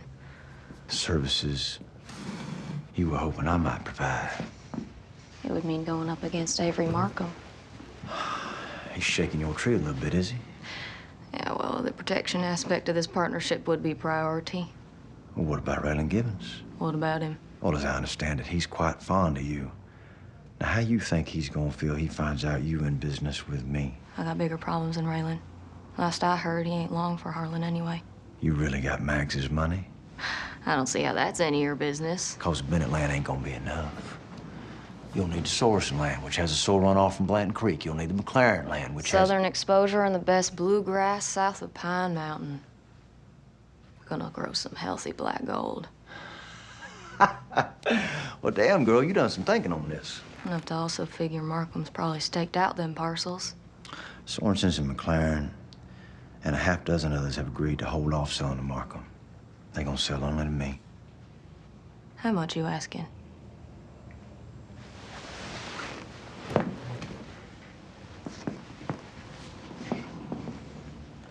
You want them? You can have them. You buy them for a reasonable price from the owners, you pay me nothing. You keep Harlan for Harlan.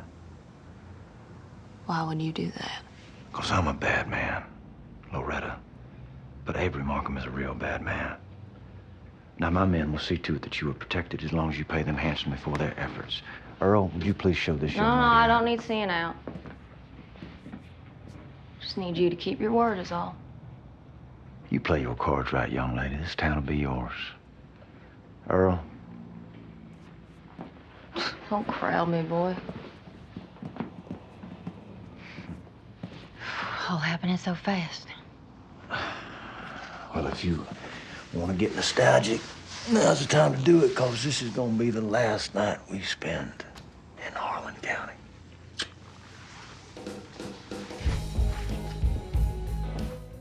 Why'd you bring me up here, boy? Just to spend a lovely 24 hours with my lady. Bullshit. You've been dancing around something since we got here. So why don't you just come out and say whatever it is you gotta say? You want to get that?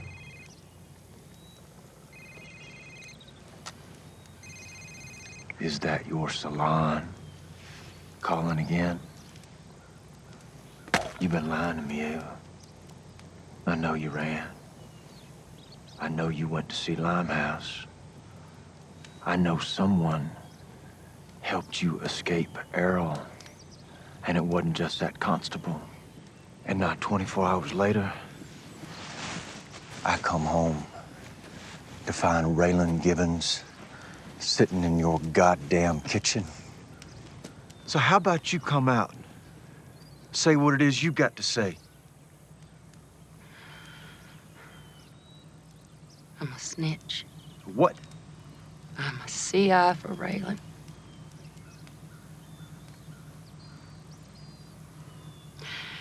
I sold you out, boy.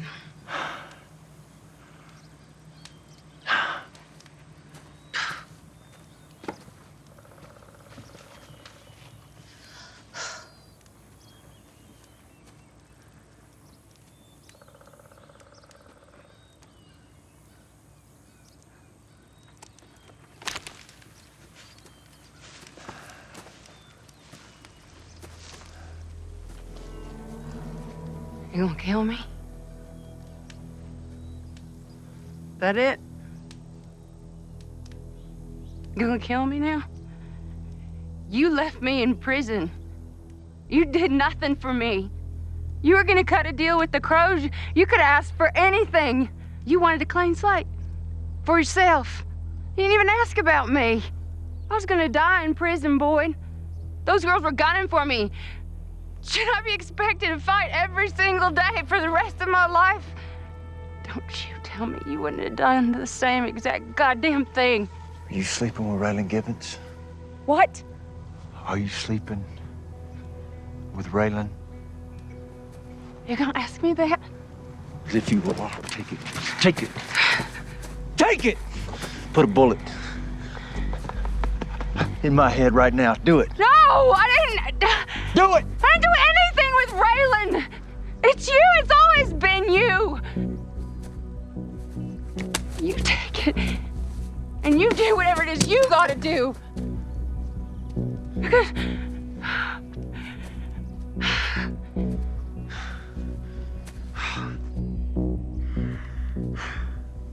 I let you down, and I'm sorry.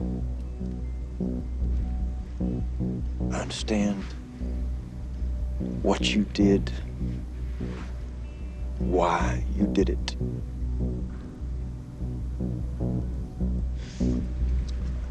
I still love you. I love you too, boy. If you would trust me right now, if you will tell me everything that you told Raylan Givens, I mean everything, I can get us out of this. I can give him enough information to keep him running in circles until we can get that money and run. But I gotta trust you. You can trust me. And I got to know that you trust me. I trust you, boy.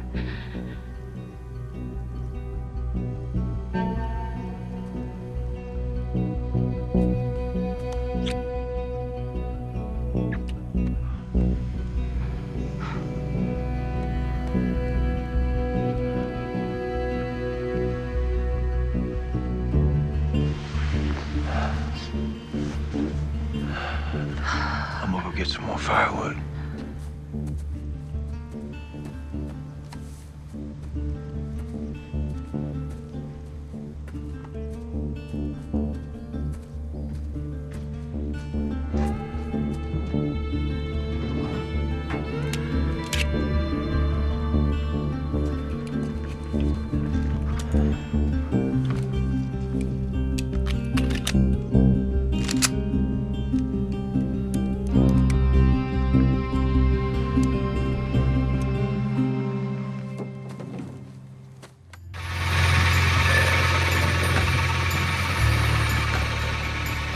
Maui.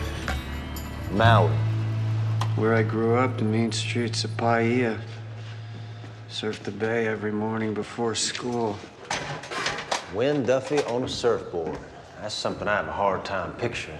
I'll show you my trophies one day. $1 million does afford a man a lot of sex wax.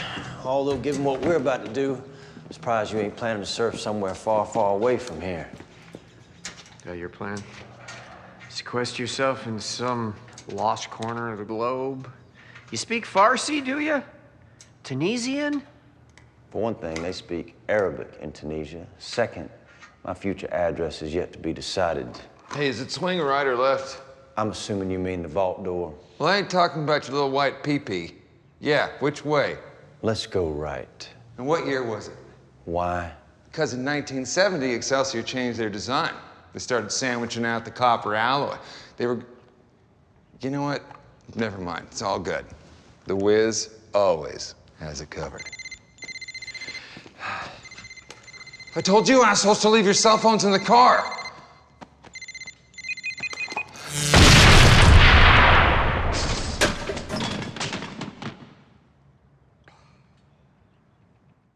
So this ain't the first time you've had a gun pointed at you. You ever had one stuck up under your chin? Felt that steel against your neck. It'll make a big mess of your beautiful head, Ava. I want you to tell me what exactly was said on the other side of that phone call. And I want you to tell me where you and your uncle bury my goddamn money. What? Keep those gun hands where I can see them. Lest I be forced to send this corrupt little piggy to the morgue. I suppose this means Uncle is dead, and you don't have my cash. Well, for a bona fide stoner, you awful quick. Ava? Don't you move. Last time you took a hostage and forced my hand, you chose wisely. This time, not so much. Oh, you think I'm bluffing? You think I am, hillbilly?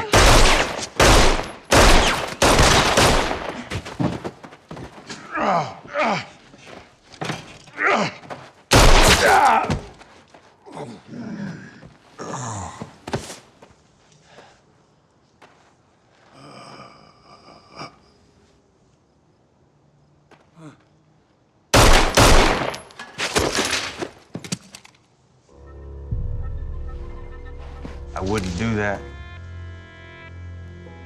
Look at me. Look at me.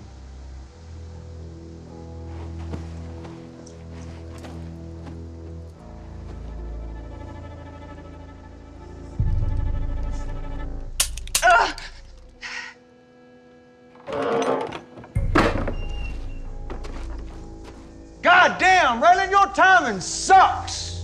So I've been told. I'd ask you to number for a couples therapist, Raylan, but I don't think you're any better at this than I am.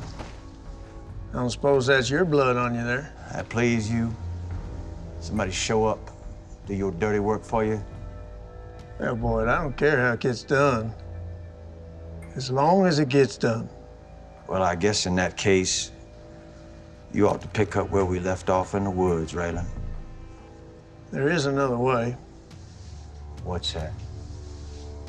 I pull, you put me down? Either way, I am gonna put you down. Well, Raylan, here's the problem. See, I don't have any more bullets in my gun.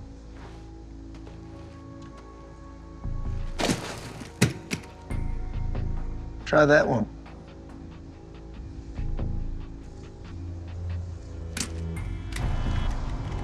Ava, now would be a good time to get out of the way. Raylan, you mind if I ask Ava a question before we do this? Knock yourself out. Why? We had the money. We were home free. Honestly, boy, I put myself in your shoes. I did what I thought you would do.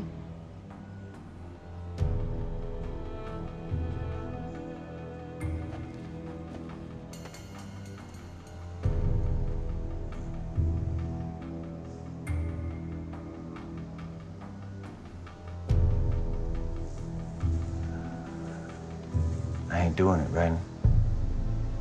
Yeah, you are. No, I ain't. You were gonna raise that gun, and we are gonna end this.